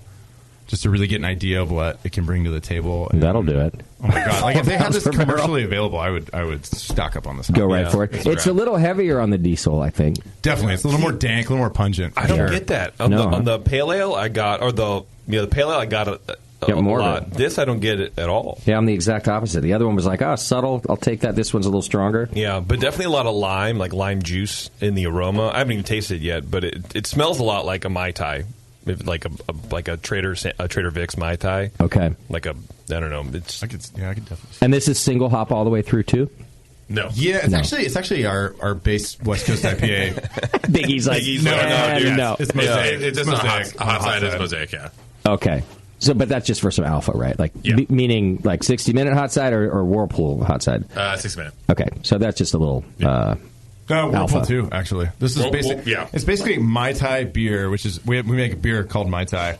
It's a West Coast IPA. It's a beer. It's like a staple beer of ours for a long time, and then we took undry hopped Mai Tai beer and then dry hopped it with these hops. It's a really clean base. It's like super neutral fermentation, so it's kind of a good way for us to kind of bounce some of these new experimental hops off of each other. Well, and you guys know that beer so well, you can like subtract the flavor and aroma of that beer out in your mind. For sure. So you can understand what this hop is. Yeah, and that beer, like, undry hopped, like, is pretty bland anyway. So okay. Take the dry hop out. It's not really. It's like a blonde. It's like a high alcohol blonde kind of. So when you go out for harvest, this is what you're going to be grabbing, like some of this stuff too, or other? No, I don't think they'll. Not ready yet. I mean, it's grown in such small quantity, and they process so little of it. I don't think this will be commercially available for a long time. But we're definitely like working with them, and just as a soundboard for what this hop could do, and hopefully they'll invest more of this hop. There's 2 others that we're working with as well. Yeah, this is a great beer too. Thank you. How did you get connected with these guys? I just sent one of the owners an email like once a week for like 3 years, and like, so it was easy. Okay. But what did you? I mean, you heard about them from somebody, or did you like Google New Zealand Hop Farm? Like, how did that? I had heard of them, and a couple friends in the industry put a word in for us, and that was really cool, and we were able to get in with them, and I think they're expanding their operation too, and I think. You're going to be seeing more and more of their stuff on the market. But, I mean, they really pay attention to all the details and the science behind it, almost to a level there's almost like less bureaucracy than you would get even in the Pacific Northwest, like YCH or something. Not to say that's... I mean, they're unbelievable advancements up there as well. Right. It's like a small farm in New Zealand versus, a big, like, kind of American, hop broker, one of the biggest hop brokers in the world. But. Sure. Yeah, that's how the hop revolution people seem to be, too. There's like, they have control over everything, and nobody's fighting over trademark yet. Like, it's not like stuff, they're just, let's just make great hops. Let's make great New Zealand hops and see if we can get them to brewers. So. Exactly. I like this beer. I think it's good. Thanks. I hope they come out with more of that, too. Thank you. All right, and then Hazy Double IPA. I don't have a name in front of me. You guys just sent the description, Hazy Double IPA. Is that what it is? Yeah. 3 words that I love. Right, yeah. Pool. Yep. Which is a collaboration. Right. It's not a collaboration with the band Tool, is it? No, it's Ta'ul. Ta'ul, the brewery. Yeah, exactly. In Denmark? Denmark, yeah. Okay. Ta'ul. Got it. So this is a fun beer we did with them, and we just put a lot of sexy hops in here. There's Nelson and Mosaic and Strata, and it's just super oily profile. And the yeast we fermented this with is pretty neutral, so it's not really estery. You don't get that really overwhelming kind of pineapple fruit kind of thing. It's more of just like big hop, right? So is my palate beat up now late in the show, Probably. Or? To me, the Pilsner that I first had a sip of before the show had a firmer bitterness than this double IPA does. Yeah, this is like a hazy IPA, so the bitterness is definitely a little more soft. Okay. Than what you would get. I think on paper the Pilsner is like probably close to 40 IBU, and I think on paper this one's about half that. But it is still low. Okay, it's pretty low bitterness on paper, but I mean the dry hop in this is pretty hefty, and we usually pick up quite a bit of perceived bitterness from dry hop. How many pounds per barrel of dry hop in a double IPA for you? It really ranges. I mean, over the years, that answer has changed considerably. What about this one, then? This one's like close to 8. 8 pounds per barrel. God, no wonder. Maybe 7. I think it's like 8. I think you can round up. Yeah. Well, hop growers love you guys. They're like, they're like oh, suckers. Alvarado, we love them. So how much does that take out of your? I mean, like yield what a lot. % yield are you getting on 8 pound per barrel beer? Horrible yield on this beer. To be fair, I was out of the country when this one was brewed, so I can take no blame for that yield. But we recently got a hop cannon that's been helping us, and I feel like we get better extraction. Yeah, I'd say. Really, from the hop cannon? From the hop cannon, yeah. And Why I do you think that we're lower DO pickup is what we've been seeing as well. Yeah, I would think so. But I think it's just the. Well, just the shoot violence that it got like in the tank. Projectile. Yeah, it's going in at like 65 psi, and it's like it's new. We've only started playing with that for the last couple of weeks, and we're still trying to figure it out. But yes, we seem to get more extraction in a shorter amount of time, which is kind of cool. Because I feel like if you leave the hops on the beer for too long, you can kind of over extract and get that kind of green or like that hop burn. We actually had like a pretty serious issue with hop burn. What's hop burn? It's like if you drink hazy IPA and you kind of taste it in the back of your throat, it's kind of that like aspirin-y sort of harsh, like kind of burn in the back of your throat. It starts to itch, kind of burn. Like we were kind of trying to wrap our heads around why some of our beers were having that. This was like late last year, early in the new year, and we kind of tied it to contact time on hops, and so we kind of played around with different ways to. You shortened contact time to. Yeah, we shortened contact time, but you still need to have it on the hops long enough to get all the stuff that you're paying for, all the So oil. where are you at contact time now? Like it kind of depends based on the style. Yeah. We've gone as short as a couple days or a week, but I mean before hop creep was a real issue we were kind of dealing with, and you've gotten around that. We've kind of figured that out a little bit. Okay. Mm-hmm. How'd you figure that out? Because nobody else had. Well, I shouldn't say nobody, but it's a problem for everybody. It is a problem. Yeah, it's something we dealt with for a long time, and I think contact time has definitely something to do with it. Okay, kind of preventing things from starting.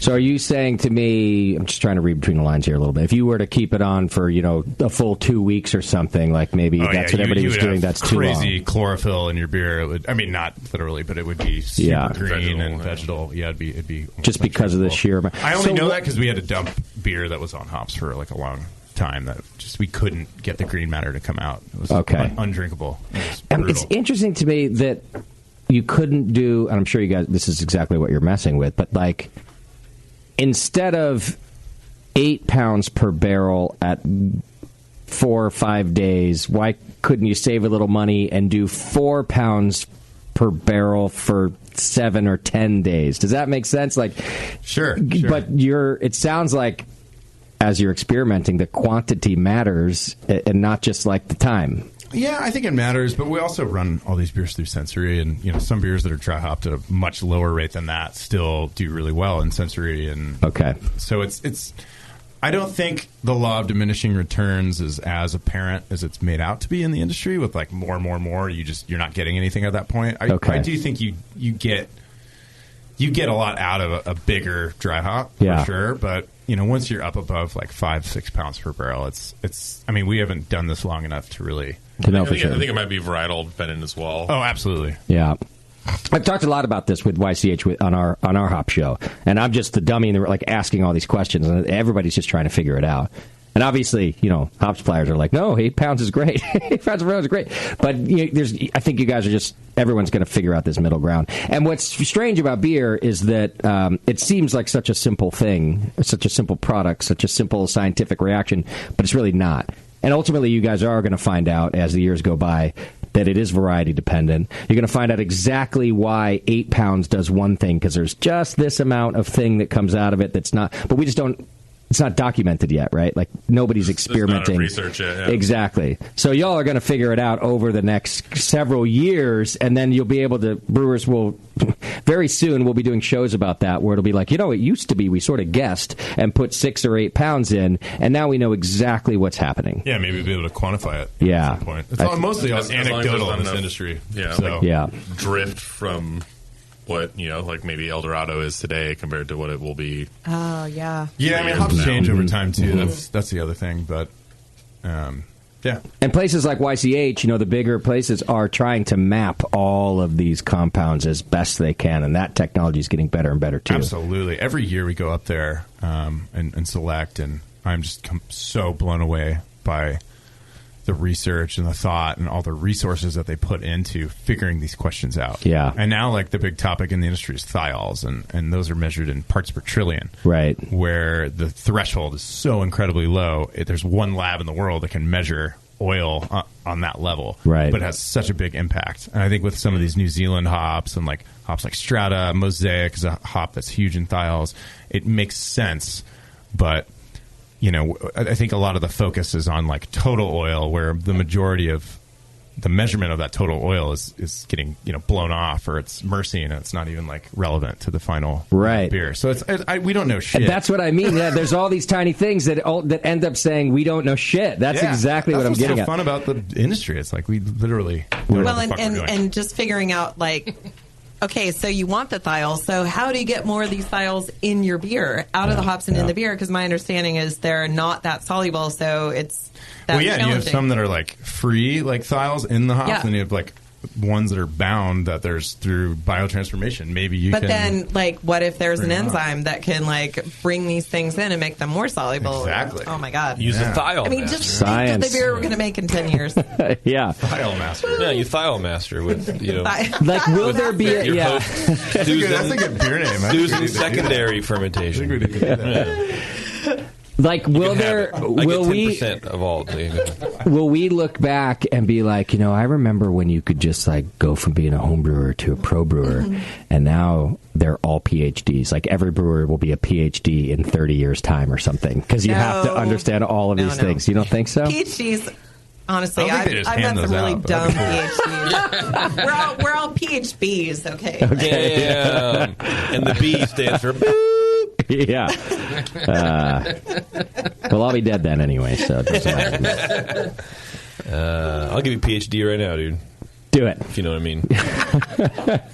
This beer, to me, by the way, is also like the epitome of like a New England style IPA, like a hazy IPA. It has all of like the smooth roundness that you're looking for. It's not a milkshake one, which I like that. It's not quite that thick. Yeah, it has all the qualities people are looking for. I know why your cans fly off the shelf. Earthquakes. Yeah, one more if you want to try it. Yeah, we got time for another beer. What do we have here? Spooky Juice, releasing it on Wednesday. Spooky Juice. Is this label, by the way, almost like, is this the play on Nirvana? It is the Nevermind, yeah, absolutely. Because why isn't one of you in it with like your wiener out? Is that I feel like if you really wanted to... There's Cosimo's nipples in it. You're right, there's one nipple. He's a buddy of mine that we go way back from the San Diego days, and... I would have liked a wiener out. That was a lot of fun, yeah. So I'm the TTB, sure, maybe not so much. Yeah. And I'm just going to pour in a glass I already used. I'm sure Justin's going to do this later, but I just want to say congratulations. These guys won 2 medals at JBF, 1 gold, right? We got a gold in Imperial IPA. Which is? Thank you. Amazing. That was awesome. Amazing. We were blown away by that. That was really gold cool. medal Imperial IPA, which is double IPA. Double was IPA. It wasn't this though. It was no. It was different like West Coast style IPA. Oh, okay. Clear West Coast double IPA. Yeah. How many beers were in that category? Do you remember? There's 170. Nice, maybe. Very nice. We were really stoked. That's a proud moment. Huge. Yeah, absolutely. Alpha King as well. The same beer. The Alpha King challenge. Seriously. Oh wow. That happens. Two different batches. We were kind of. That's pretty tight, dude. Because the Alpha King due date was, I don't know, a couple weeks later, and describe to our listeners what the Alpha King challenge is. So Alpha King's basically it's just like a double IPA competition. It's kind of like a side competition of GABF. Okay, and it takes place the Friday before, and it's just a bunch of really hopped up beers. Is it People's Choice to Alpha King, or is it judged like GABF? It is judged. Okay. Yeah, it's judged. Got it. So, wait, same beer, but 2 different batches. One got gold at JBF, one got the Alpha King. Yeah. Nice. It's a beer we've been doing a long time, too. We're really, really proud of that. Wow. Wow, talk about a validation. Cool. That's fantastic. Yeah, we got a lager in there, too. That was awesome. It actually used to be a Mexican-style lager.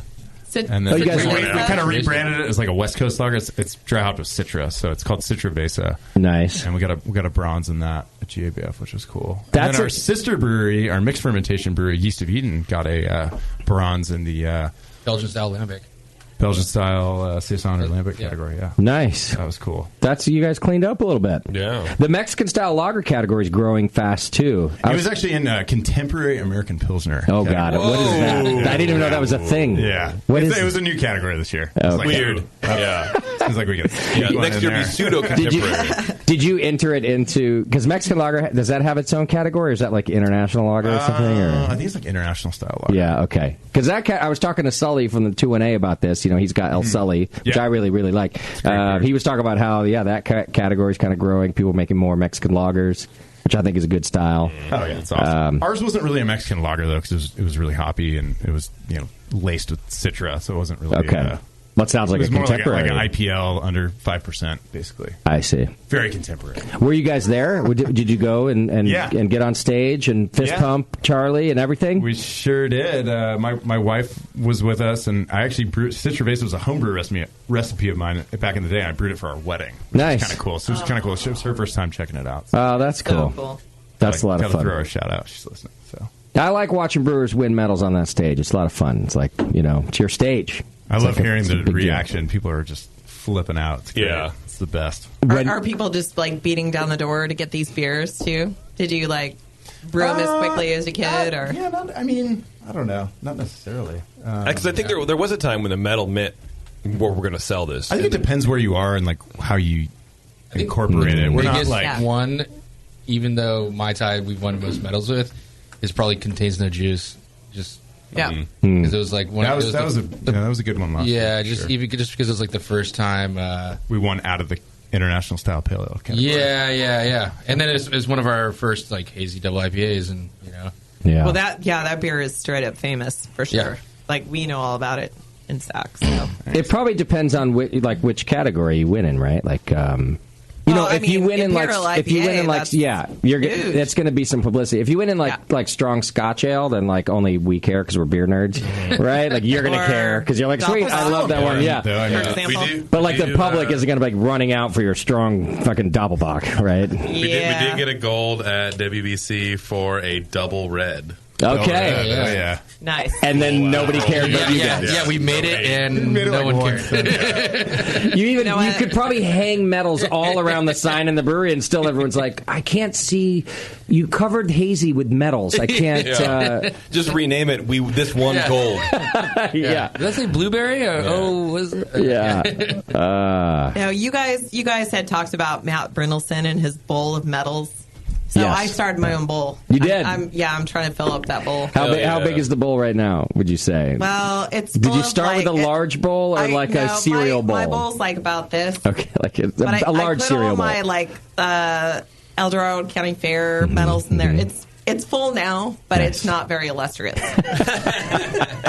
That's okay. It's hardware, whatever. It's your first. It's a good thing. Medals are medals. I definitely wanted to mention because I am super proud of you guys, and I'm sure you're proud of yourselves too. Well, honestly, there's like ridiculously good beers that just don't make it out of the first round because it's like you got to pick. So I mean, there's a lot of luck involved. Absolutely. I mean, to win a medal, it's got to be a great beer, obviously. But there's so many great beers that don't. Don't get recognized, and so I think people should know that. But Alpha King and GABF, I mean, there's a couple of data points. That was cool. That's pretty good. Did you get drunk that night? We did. No, like I did. I had to go home to my 3 kids the next day. Party Wave Dave did. Yeah, Dave's still drunk. Sushi and had a nice dinner. JC chilled. Yeah, I went out. I did chill. Was your dad there to experience the victory as well? I think he tuned in on your checked it podcast, on the feed. Okay, nice. So he knew you won, but he wasn't there to celebrate yet. Okay. Yeah, I haven't dragged him out to GABF yet, but all right. He's more psyched about the local accolades, like in our newspaper in town. The Carmel Pine Cone, the Golden Pine Cone Award. I love it. He's more psyched on that. All right, we got time to go through this one last beer that we just put in our glass. We didn't talk about that yet, but the Spooky Juice. Want to describe it? Yeah, that's just a silly name. We thought we had to do that a couple years ago, and we don't really take ourselves too seriously. Kind of just that's good. The fun mantra. But yeah, it's a hazy IPA. This is brewed with a more expressive yeast strain, so it's definitely a little more fruity. Definitely has kind of like a pillowy sort of mouthfeel, and a little bit of biotransformation probably going on with this beer. Explain that to me. What do you mean? Basically, we'll use an enzyme that assists with biotransformations when you add hops. I mean, again, it's like we're so new to this. Longer contact time probably than the beer that we had before. Yeah, a little bit. But you're talking, when you start to talk about biotransformation, we're talking about hop creep too, right? Like that's part of it. So you're trying to inevitably, but okay. Yeah, the biotransformation is basically like your certain oils and your hops are going to be converted to different types of oils, different types of esters, different smells essentially. And you're adding a separate enzyme to assist in that?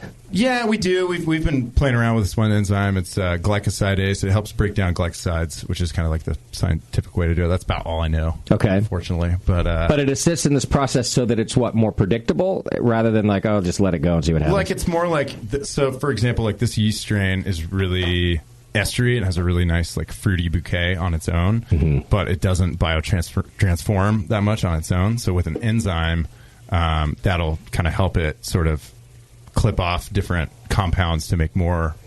We're just trying to boost aroma at the end of the day, and that's kind of the way we do it. Well, that's a good summary, actually. Well done at the end there. No, I understood. Trying to wrap it up before I sound like an idiot. I totally actually understood all the way through, only because of this Hop and Brew School podcast that we do, where I now understand that we're clipping off different enzymes and we're clipping off different chains so that different things can happen. And I'm like, I'm following you. Yeah, I don't know how I can make but then, but I like the summary. I'm being honest when I say, but you're just looking for more aroma in the end. Yeah, how can we help it do that? Some yeast strains will biotransform on their own, like lager yeast, for example, totally has the biotransformation ability, which is kind of interesting. So we've dry hopped at different times with lagers, over the course of a fermentation, even though we're not going for a crazy aroma in lager, but we do want, some complexity. So it's another good beer. Thank you. A little firmer bitterness than the Tool, the Pool actually, Pool. But still in the kind of New England IPA vein, right? It's not like harsh bitter at all. Just a little bit stronger than the last one. I like them. All good beers, boys. Thank you. I'm going to finish my Pilsner and then go right back to the Pale Ale. The Strata. I haven't had it's so good. All of them were really delicious beers. You guys are doing a good job. Thank you. Appreciate it. And I can tell why they're flying off the shelf over here. Thank you for being in the studio. Everybody, you should go check out AlvaradoStreetBrewery.com. and look at their amazingly long list of beers that they've brewed. But more important, you can check out their different locations and maybe even ask around where to find them. You can always find them, I'm pretty sure almost always here at the Hop Grenade. Not always on draft, but a lot of times. And I think we take delivery of cans every single week. Our customers love them. Appreciate it. No, we appreciate you making sure we get some. Our customers do too, so thanks for that. All right, boys. Thanks. We have to have you back in the studio anytime. Appreciate it. Yeah. Awesome. Okay, we're going to take a quick break, and you guys are welcome to hang out if you'd like to, or you can just go drink in the bar. It's up to you. But we're going to be talking to my friends from Hop Revolution, hop company out in New Zealand, and we're going to be getting a little progress update. We learned about them, a little bit over a month ago now, and they're a brand new hop farm in New Zealand. They're going to end up being the largest hop farm there, but it's their first time doing it, and they were like, hey, man, we want to share all of our triumphs and mistakes with you on the BN. And I was like, all right, if you'll be an open book, right, I'll talk about it. Let's do this. Yeah. And they were like, yeah, no, that's what we want. Yeah. So we're going to check in with them when we come back and find out what's happening in New Zealand. Hang in there. It's the session, and we'll be right back.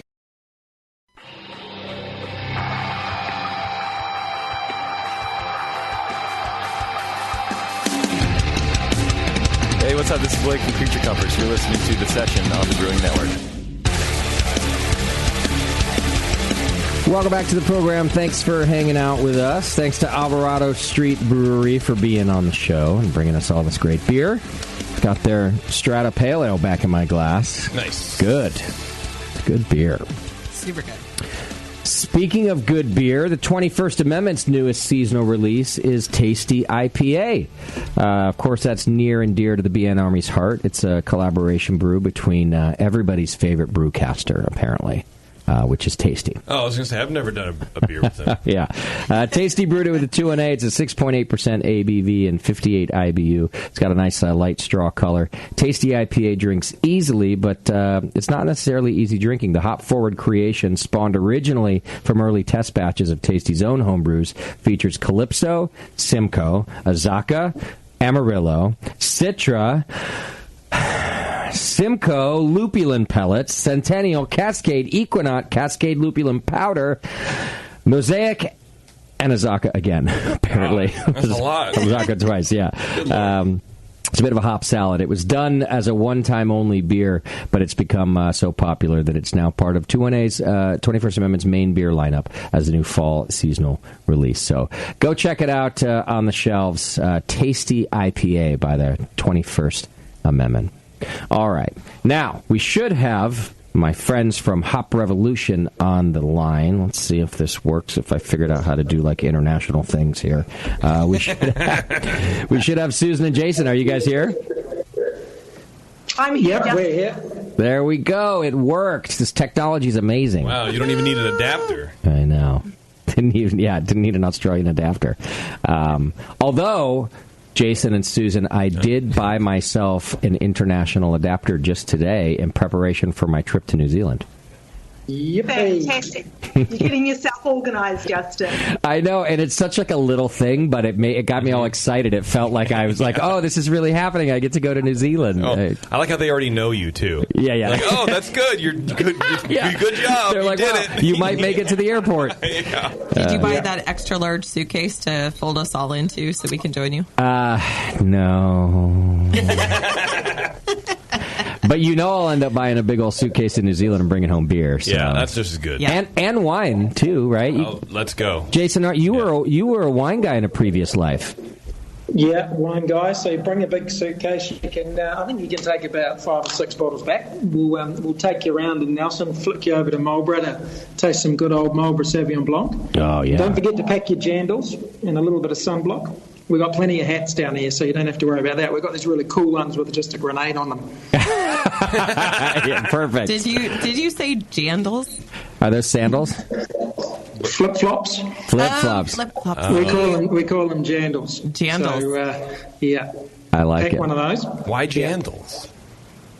Doesn't matter. It's better than thongs. It's just our name. It's our special name for them. Yeah. Yeah. I've learned not to ask these things. Just let people be people. I am wearing my one-off only Hop Revolution shirt today, Jason. Oh. Nice. Yeah. Nice. I can picture you now. It's quickly become one of my favorites. All right, so we've got a lot to talk about, and mostly me being excited to come out and see what you guys are doing. But the last time we talked to you, of course, we just met Hop Revolution, and I promised my listeners that we'd sort of follow along in this journey. So Susan, how are things going with your crop so far? Pretty good, Justin. The farm is waking up, so the plants that have been in the ground have sprung forth, and they look amazing. Okay. So we've got a fabulous team on the ground down here who have just spent all winter, making sure they're on top of the soil preparation, the weed control, the strung the plants, and everything's waking up as it should, which is pretty exciting to see. Yeah. Unfortunately, the hardest part of my job is to get the rewalker plants that we need. So rewalker is, as we've found out, a pretty beloved New Zealand variety by a lot of American brewers. Yeah. And our time in the States, it was probably, I was getting asked for rewalker as much as we do about Nelson. But it's a hard one to grow. So we are throwing everything we can at it to make sure that we get the plants to the ground to try and get a crop for next year. So I remember you saying that. In fact, I think I made fun of you a little bit for like this first year endeavor because you said that Riowak is like super popular but difficult, and you were doing it anyway. What do you mean when you say throwing everything at it? Like, are you having to go overboard on fertilizer, or you know, what's the real problem to get it going? Yeah, almost a bit of everything, Dustin. It just seems like it needs a bit of a magic alignment of weather conditions and sun and fertilizer to really kickstart it. Got it. So I'm physically sitting here about 500 miles from Jason and the farm because we're using facilities, a plant propagation facility that can offer us, you know, 4 different sorts of glass houses, outdoor conditions. Oh, nice. Try and come up with a secret recipe. Got it. Oh, I didn't realize it. Well, first of all, because we're American, we're kind of dumb when it comes to geography, and I'm like, 500 miles, that's Australia, isn't it? Like, I always think everything seems tiny, but you guys, you're a big island. Well, I am on the different islands, so we have to basically ship plants down the North Island and then across Cook Strait, so a sea passage, and then to the farm on the other side. Wow, so it is a big endeavour. Yeah. In New Zealand, we had to find someone that could do what we need to do. So just so I'm sure that I understand, you're propagating these rhizomes, this hop in these greenhouses elsewhere, and you will then move them to the farm and plant them there? Am I hearing that right? Yep. So we already, So we've already started it, Justin. So we've already got plants that have been propagated, transported down, and then they're in the ground at our farm. I see. Okay. Well, you're a professional. I can't. I have a house plant that I moved from one side of the room to the other, and it died. It didn't like it. So no, to be fair, it's not a straightforward endeavour, and it's working, but it's sending me grey at the same time. Sure. Okay. All right. And then, so the rest of the farm, though, is going well, and you guys are gearing up. I guess harvest is in March, right? That's when you booked your ticket? Well, harvest is whenever I booked my ticket, I hope, Susan.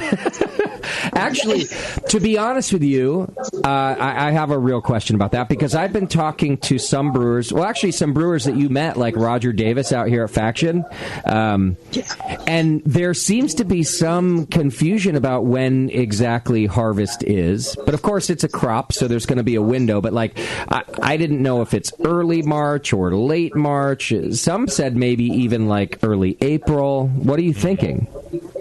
Yeah, so we start pretty much, if it's a normal year, Justin, it will be right at the end of February, and it goes through until very early April. But got it. The popular varieties are Walker and Nelson. They're earlier in the season. So if you want to come and see what Nelson's like in the field and you know, smell it before it's harvested and dried, mid-March would be perfect. Okay, great. Because I want to spend as much time there as possible, to be honest with you. Don't worry, I won't bug you guys the whole time. But I want to be in your country for as long as possible.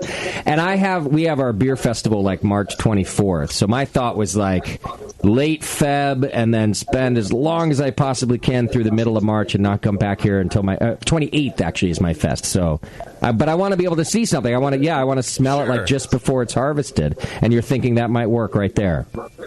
I think we can make that work. Nice. So excited. They're changing the rules for me out there. That's right. They're changing the weather just for you. Yeah. They're making the hops ripen faster. Yeah. Now, when we talked to you the last time, one of the things we were talking about, especially because of the sheer acreage, like, are you guys getting nervous about the amount of equipment and the amount of labor and like everything else you're going to have to gear up for right now? Because it seems like March feels really close to me. I'm not trying to stress you out, but to me it feels close. We've getting labour on the farm actually hasn't been too bad, Justin. We've got a lot of backpackers that come down into New Zealand, so we get a heap of international visitors coming through from everywhere, really, all around Europe, South America, and they're travelling around in camper vans, probably not too dissimilar to your one. Oh, yeah. And they come through, and so looking for work, and it's been actually really good. We've also got some good locals that live in Nelson who have come onto the farm. We've employed some good local expertise off hop farms. For our sons, we're also bringing back a Kiwi, actually, from who's been living up in Yakima at Roy Farms. So there's a guy who went through university here and then married his American girlfriend and had a family up in the States. And so this is Sean Benson. He was a field operations manager at Roy Farms. So we convinced him to come back to New Zealand and help us out. So he's moving back down next week, and he's going to look after all of the field team. So Roy Farms were good enough to allow us to take him back, and hopefully he'll be a great addition to the team too. But now things are getting a bit more serious. We just ordered a whole lot of bind pullers, so they're all coming in from Germany. We spent a fair bit of time in Yakima and Oregon and Idaho on the hop farms up there, seeing everything, how it's all going, and looking at all the equipment that everyone had. So that scared the shit out of us, to be honest. Oh, I bet. And we thought, gee, these guys have got some great equipment. We need to get some of this stuff. So we've ordered up. We've got our spare parts list that the guys have put together, which has also scared us. And we're looking at running the equipment up at the end of December, because where our farm is, actually the power out there, the power supply is really weak, so we have to run the whole thing on a generator. So we've got the generator the size of a small city. It costs about the same. Wow. And that's coming in from out of the country and getting installed. And so once that's in, then we can fire the whole thing up, and hopefully it'll all go. Wow, I didn't even think about all of that stuff. All the infrastructure. Well, I mean, we talked a little bit about it, too, but I guess as you're describing that, what I'm thinking is that, especially when you said something like we have our spare parts list, when you you've spent the whole year, you spent all this money, and you have all these hops sitting on the vine, ready to go, you can't fuck up. They're time dependent. It's like grapes. Yeah. So you can't, they can't be sitting there for 3 weeks while you wait for spare parts or something to get I guess that's part of the pressure I didn't really think about too, No, well, it wasn't until we went on to some of the farms and actually saw what's involved in running the back end, conveyor belts and cogs and wheels and all those sorts of things that break down and move in parts. And having the mechanics there. We've got some really good local engineers and mechanics who are going to be on site. Good. Yeah. We've got a bit of help coming down from some of our friends up in the States who are going to work with us during the drying time, and we've also got the engineers and things coming over from Wolf in Germany. So we're going to have quite a good crew, but, as with everything, when you fire up machinery, there's always that learning curve. So, so as soon as they're ready to go, it's going to be all hands on deck. Sure. It's good that you got brought back up like that, man. And also, just with technology in general, you can kind of plan everything, and then once you fire it all up, it's like inevitably all hell breaks loose. So for your first year here, I'm glad you got some backup. Yeah.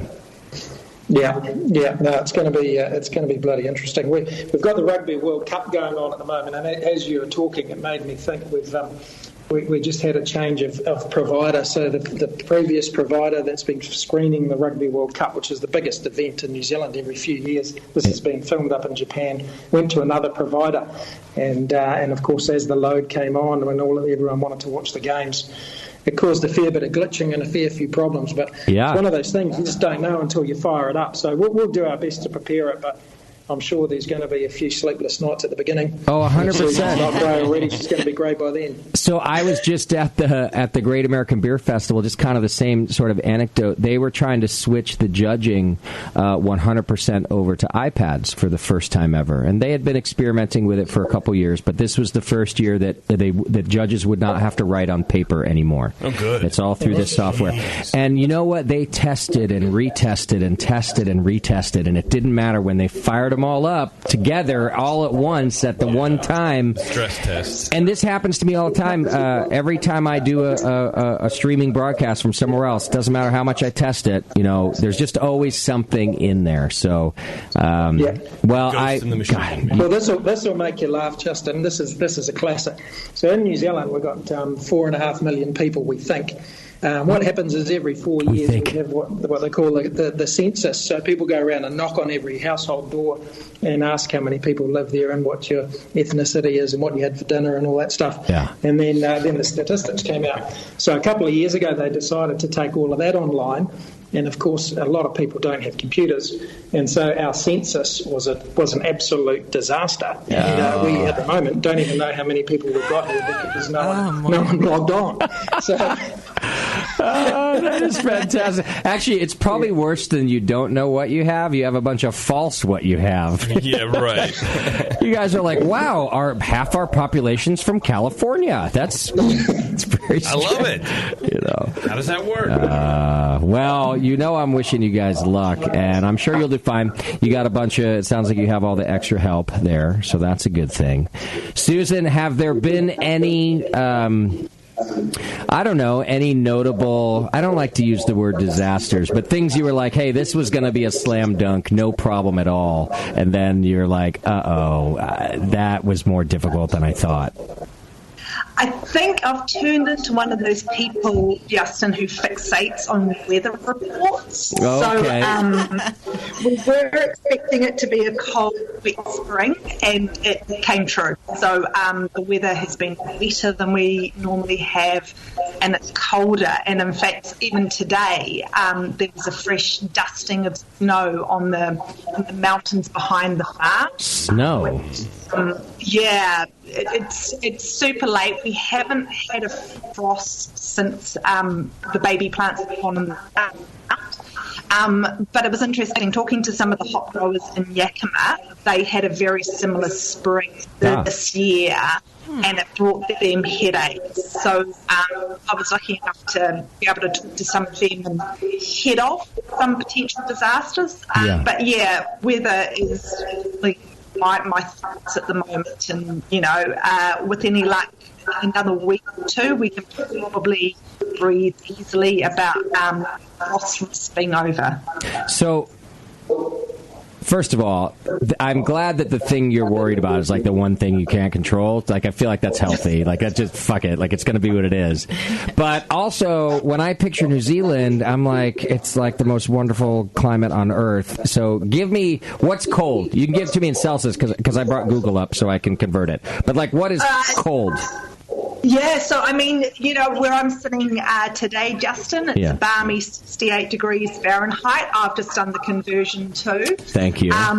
But we get big swings still, so we can go down to a frost. So 32 for us, Celsius.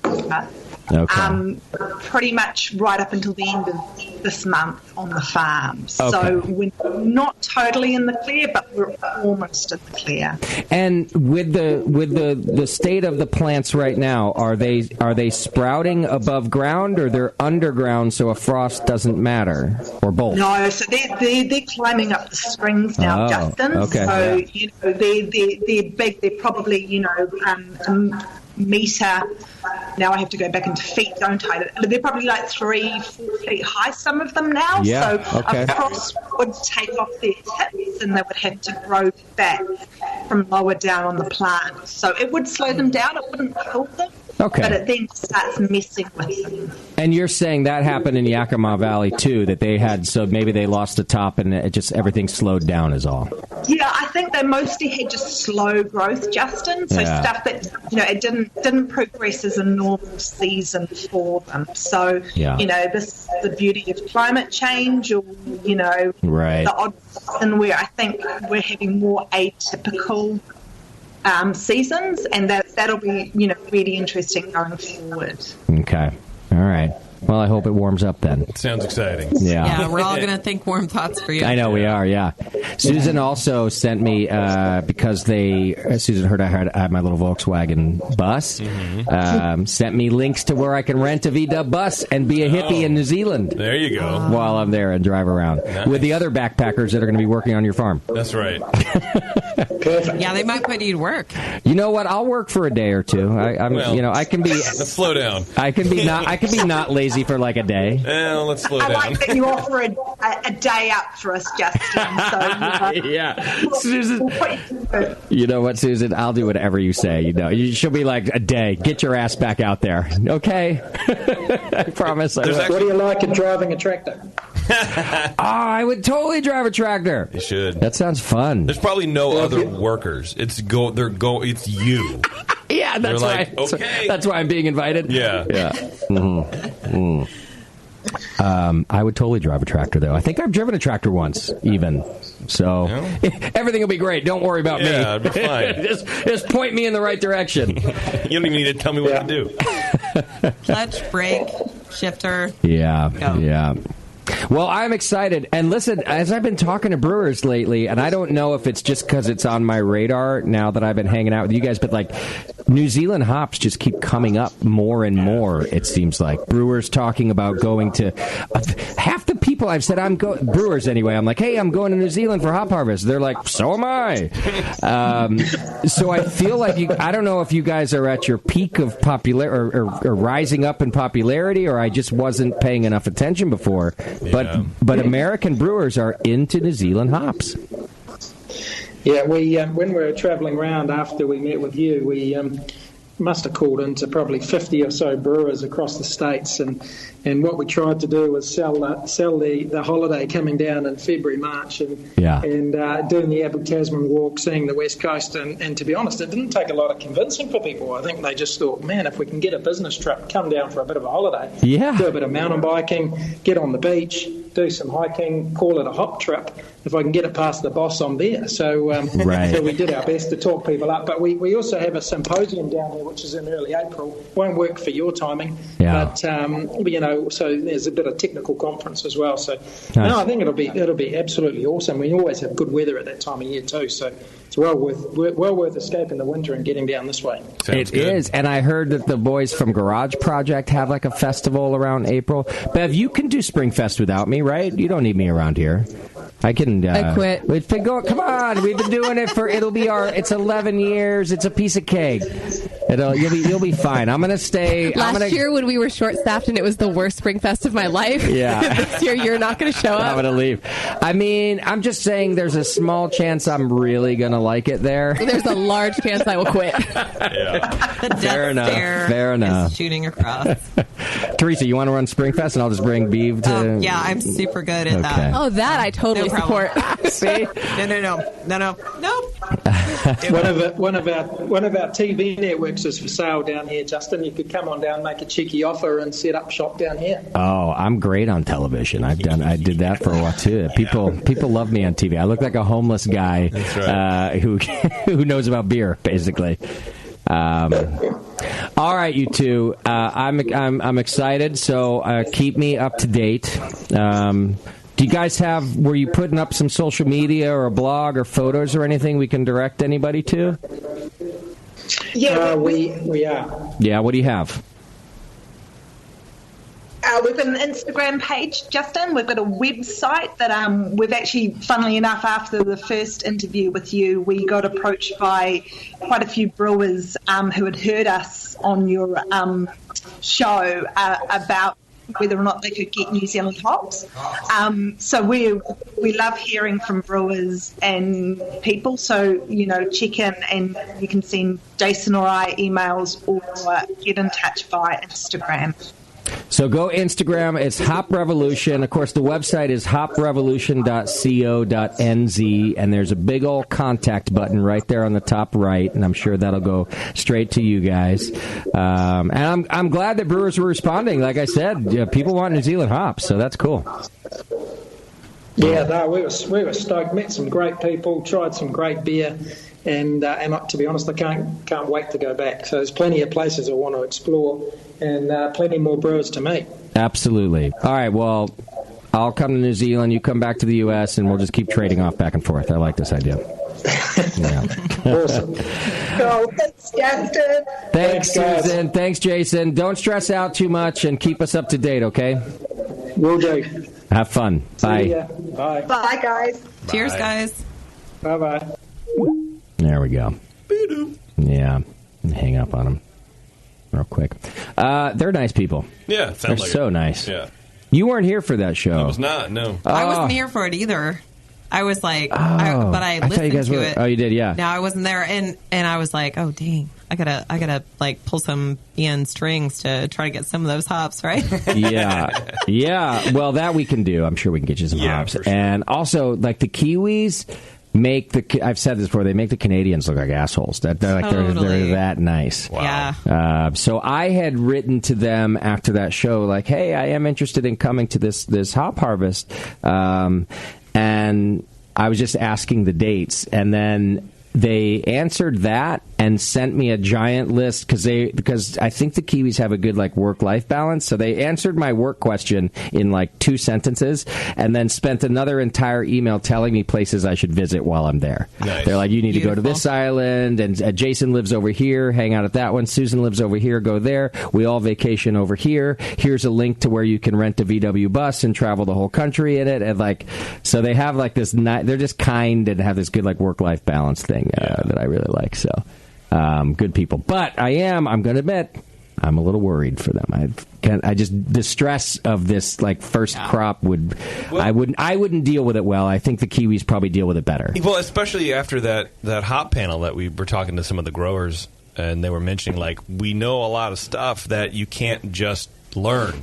You have to experience it, and we have the luck of generations. Right, well, behind they're smart to have spent so much time. Yes. Listening to Yakima 100% hop growers. I mean, honestly, that's the best way to learn anything is to, use your ears and mouth in appropriate amounts, and and really like they're doing that. Ask the questions, so they're going to be fine. I just think like I would just be like, oh my god, the whole time. But I think it sounds like they know they know shit's going to happen. Mm-hmm. Right. But you don't, even though you don't know what it is, as long as you know that something will go wrong, I think you're better off for it. And I think that you plan for that. Sound more prepared for. Yeah, but it's like, oh well, we knew something was going to happen because we've never done that before. Right. Yeah. That's why I don't know why I yelled. I'm sorry. That's how I work with Brewing Network staff all these years. I know something's going to go wrong. I just plan for that to happen. Yeah, and it does. Well, and you roll with the punches. You don't get all like Mostly. You don't get demoralized. Are you? Yeah, you try not to get demoralized. Yeah. Mostly. Yeah. God bless. Well, Hop Revolution, go to hoprevolution.co.nz, and I know brewers want to get a hold of it. I don't know that they're not going to have hops for like every brewer, but we will follow along with them, and maybe in years to come they will. So they have a projected yield, but they don't know their actual yield, obviously, or what's reoccurring or anything like that. So it's going to be a really big learning curve. Yes. That's exciting. Yeah. Brave souls out there. All right. Speaking of brave souls. Uh-oh. You ever tried to shave your nether region with like a regular razor? I have. Well, Manscaped has solved this terrifying problem. Good, because it is very terrifying. Go to Manscaped. It's like whack-a-mole. You like go down with the thing and they go shrink up. And I need a full scaping right now too, because I've had Manscaped had sent us a bunch of samples. Yeah. But they've been here in the studio, and I've just been waiting. Like, I'm not going to do it the old way when I've been waiting to use the new way. That's right. So I'm going to I finally got to bring my Manscaped box home today because they have, what's that thing called? Like I gave one to you. Plow. The Lawnmower 2.0. No, you gave me the plow because you gave away my lawnmower. Oh, right. Yeah. Well, the lawnmower is the electric trimmer. Lawnmower 2.0 now, which has a proprietary skin-safe technology so that it does not nick or snag. Yeah. Which the word snag in conjunction with skin is it's a visual that...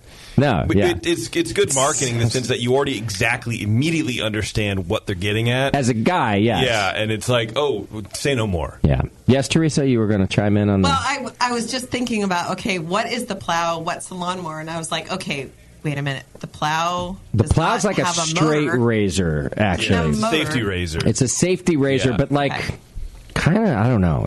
Was it safe? Well, I mean, I feel like, look, this might sound a little bit twisted, but do you want to know how I got these scars? Like, I cut myself. From a different razor. Yeah. But the plow, it's safe, and what's interesting about it is that, so I have two of these. Okay. Two plows? Two straight razors, or two safety razors. One from Manscaped. When I think that would be straight three. razor, I'm fully and that's pulled out. That's what that is, but it's a safety razor. So it's, like in the movies, has like in the 80s where you take the accuracy thing. of a straight razor, but without the danger, full-on danger of the straight razor. It looks like a regular, shave your leg razor. Yeah. Oh, okay. Yeah, it's a replaceable. And by the way, the benefits of these. I mean, I really appreciate all the explanations. Yeah. 'Cause I need to. The benefits of safety razors, the razors are super cheap. They're mansplaining the manscaper. Yeah. Yeah. Yes. But anyway, at least that's acceptable. I feel like. But some of them have different weights. So I have two that are not from Manscaped. They're not the plow. I have two other ones, and the weights are different. The lengths of the handle are different, and how it manages the blade itself is different. This one is very light, and you can move it around on your skin very, very easily. But don't move it too fast. Because it's a friggin' razor, and then, you're dumb like me. But what is interesting is like how much pressure you have to apply to your neck to get underneath. It just depends on where the angle is of the blade, because when you put it on the housing, it bends a little bit. It's a whole thing, man. So see, I won't use the plow for all of these things. I don't use. I use like a different, like a razor on my, like electric razor on my face and everything. I don't use any hand straight razor things. Yeah. So I won't use the plow. Okay. But I am excited to try the lawnmower because apparently, no nicks. That would be great. Yeah. Do you want me to give it to you after I'm done using? You want to try what I'm like? I'll use it, then you can use it. Do you want it like that? No, I really don't. Do you want me to see if Manscaped will send me another sampler, or I can get it back from Aaron? I really don't want that either. You don't want me to get okay? No, that's fine. I'm fine with the plow. The plow works really well if you want to shave with a proper razor. Yeah, and use the plow. Well. Manscaping says that accidents are now a thing of the past, so you can use the safety trimmer like I'm going to use, the plow. They also have what's called the crop preserver, which is an anti-chafing deodorant and moisturizer. Yeah. Did I give you some of that? No, I think you that's literally in the gave box. me the plow. We need to go through the box and get the... because basically they say, like, you put deodorant on your armpits, why wouldn't you... On your ball pits. Yeah, basically, yeah. I thought it was for pH. Put it in the You're not dugout. supposed to. pH balanced. That's for a man, but also for a but man. also for a woman. Strong enough for a woman. Strong enough for a woman, Yeah. but I can't find my coupon code. Are those smelling like a man. Are those the wipes? Yeah, I think so. Oh, the wipes. I haven't used. I should have brought those this weekend because I didn't shower this weekend. Yeah, I didn't. You should have, dude. I would have really appreciated it. I should have brought them this weekend, mostly because I did. Yeah. Well, and then the beauty about those is they have two sides, so you can share those with your buddies. Yeah, you flip them. You just flip them over. Just flip them over. Yeah, you just. What's wrong you with just, that? You just get all your parts out and you just like pass them back and forth. No problem. Look, you know what? Being a human being is stinky. Everybody's parts are smelly. This will definitely help. I don't have the coupon code in my list here, but I'm pretty sure it's brewing. Anyway, use coupon code brewing. I hope it's that. Yeah. Must be that. Go back to another show and listen. Manscaped.com. Use coupon code brewing. You're going to get 20% off plus free shipping. Which is such a good deal. I mean, come on. That's actually two deals in your one. Your balls will thank you. Yeah. And Christmas is coming. Christmas is coming. Oh, yeah. Buy them for your friends. Yeah. Santa will thank you. Send Justin extra wipes. Yeah. How many wipes are in here? I thought that all the wipes were taken by somebody, and then you gave away the package that was meant for me. There's so much stuff in here. There's like keys, beards, hair. I think it's just a trash receptacle now. There's like a napkin holder. Oh, he's on camera. All right, well, I got to get it all out of here and use it on my balls. Not doing any good sitting in here. No. Clearly. Manscaped.com. Check it out. There we go. Okay. I did that. All right. Next week, homebrew topic. I think we're talking about how to compete in homebrew competitions, how to compete and win. Not just how to enter, That's right. Who cares? How to compete and win. Is that right, Beav? That is correct. Okay. So we'll be doing that. Yeah. First homebrew topic in a while. Yeah, for sure. So that'll be fun. Kind of.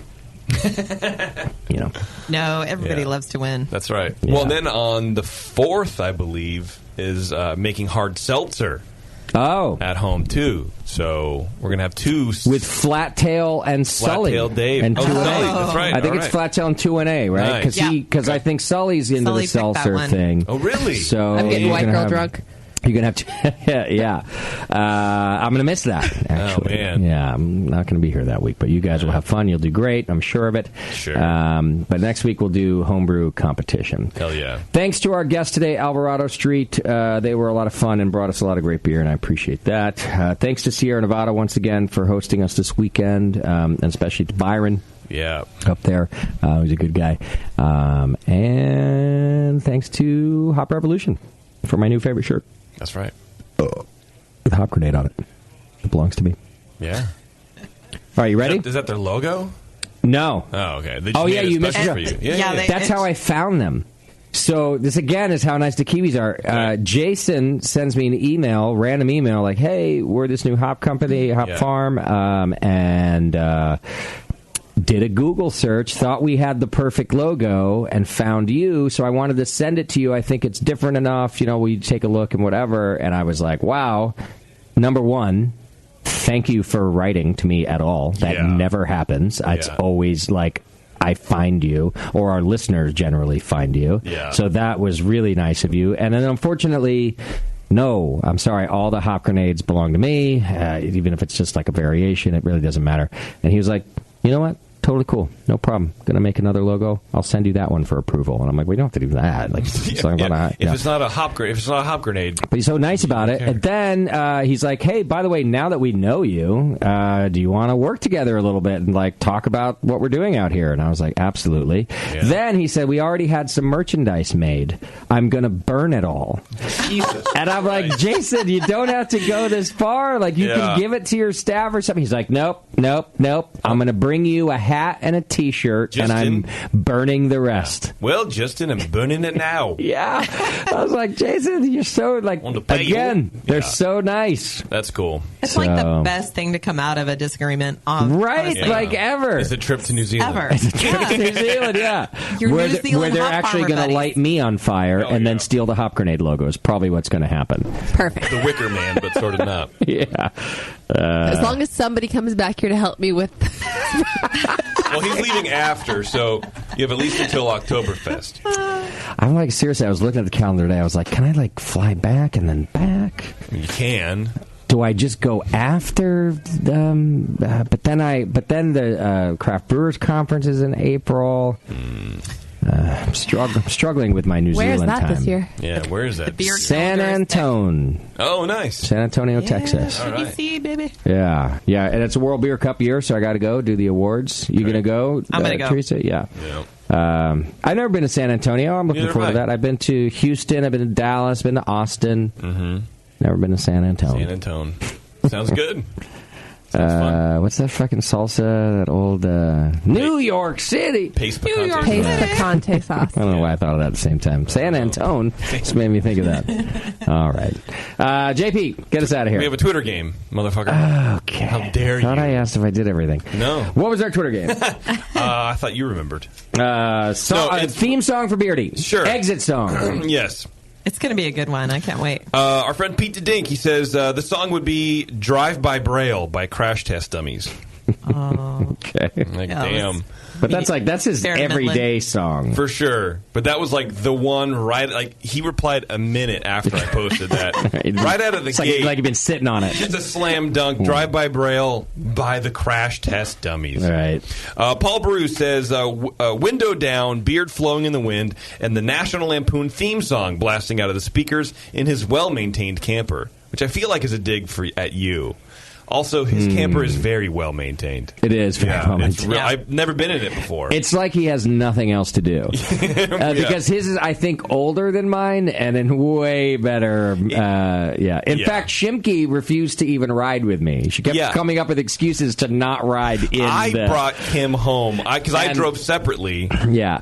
I brought her home because she's like, I don't. And Beardy brought her there, and she was just like, oh, I just want to spend more time with Beardy. And I'm like, I get it, Shimke. It's fine. No way. It was definitely your we're out of brakes. We're driving down from Mammoth story. Well, it's that. It's also Warren. She was in the RV. She made it. Yeah, it was also Warren telling everybody that everything's falling off the frame. Wasn't that when she made it? When she was dying? But you she guys was were making sick. fun of her. But that's because she was hungover and dying, not because my RV is awful. Well, so afraid. Maybe she just connected that memory to your RV. And I also spent $2,500 replacing the fucking brakes after that trip. I think, you know what? I think this is part of the pussification of the Brewing Network, actually. Oh, that Shimke can't even ride in an RV anymore. You are not throwing Kim under the RV. Yeah. Now that the RV is going to find her. You brought it up, and I'm just going with it. I'm telling you, Kim this weekend gave me the nicest compliment I've had from a human being in like a year. Really? Yeah, she did. Yeah, what was it? I'm not going to tell you. It's private compliment? Okay. It's private, but I was like, he's still my heart. Like, I'm her biggest fan. All right, well, I think she's a fucking sissy. Yeah. Well, I think you're both right. Shut the fuck up, Justin. Yeah. Oh, damn, there it is. Damn. Fair. Yeah. Fair. Damn. All right. The National Lampoon song is like Holiday. That's it? Yeah. Okay, I guess. I mean, what else? What else do you need? Oh, did that comment? Did you lose all your things? No. I thought I'm going to shave my balls real quick while I'm waiting. I got everything right here. I'm just going to see how it works. Okay, no, I think one more. All by Myself from Eric Cartman is playing as he drives away. A single salty tear runs down his cheek and wets his golden beard. And that's from Keith Allen. Wanna be all by myself. I'm going to shave right now.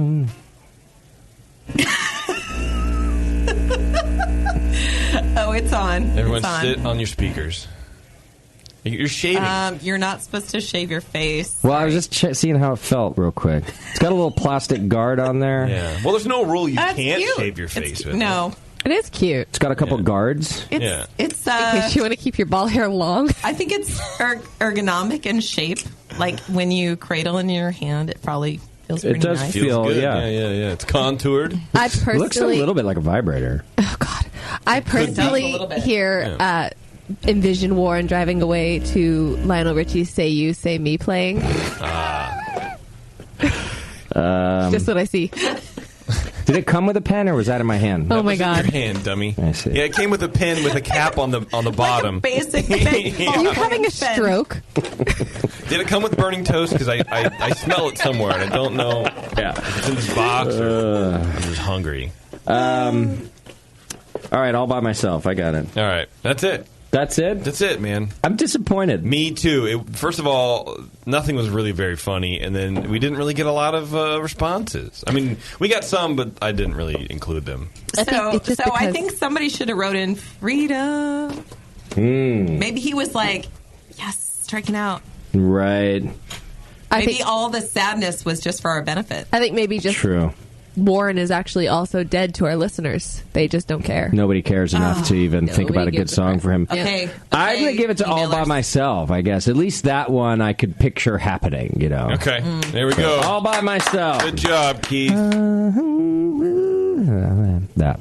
Okay. Great. I wonder if he made it. I know he made it to Reading last night.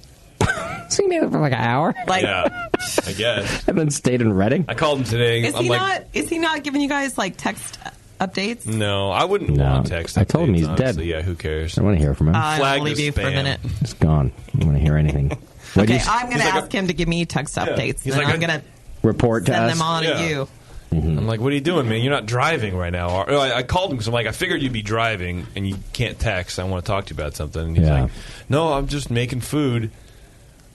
Where the fuck are you, Reading? Why aren't you moving? Like, so he was in worse shape than any of us because Reading was like, is Reading even in the right direction? I feel like that's an hour far from away there. is Reading from Chico? It's not far. It's really not far.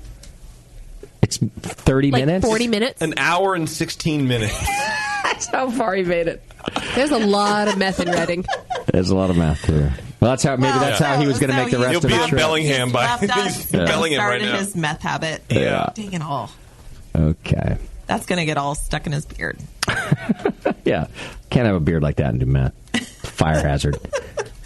Okay. Are we done? Yep. Thanks, everybody. Thanks to Alvarado Street Brewery. Go to alvaradostreetbrewery.com. Thanks to Hop Revolution. Go to hoprevolution.co.nz. And, I don't know. Thanks this year. Yep. Bye. Thank you to our show sponsor, More Beer. You can get absolutely everything you need to make great beer at home by going to morebeer.com. JC, Biggie, and Party Wave Dave from Alvarado Street Brewery joined us in studio and shared some goofy stuff with us. Learn more about them over at alvaradostreetbrewery.com. If you like Disneyland and want to know more about it, check out earsuppodcast.com and support JP in his quest to soak up his free time not making any money. If you love Twitter and Homebrew, follow Nate Smith and Nathan Homebrew, Mike McDowell at Tasty McD, and Warren at Another Beardy. Keep track of JP over on Instagram at Major Chip, Teresa at Pasuti Brews, and Crooked Lane Brewing, and you can find Bevo there as well at Beverly and more. Be sure to find the Brewery Network on Facebook, Twitter, and Instagram.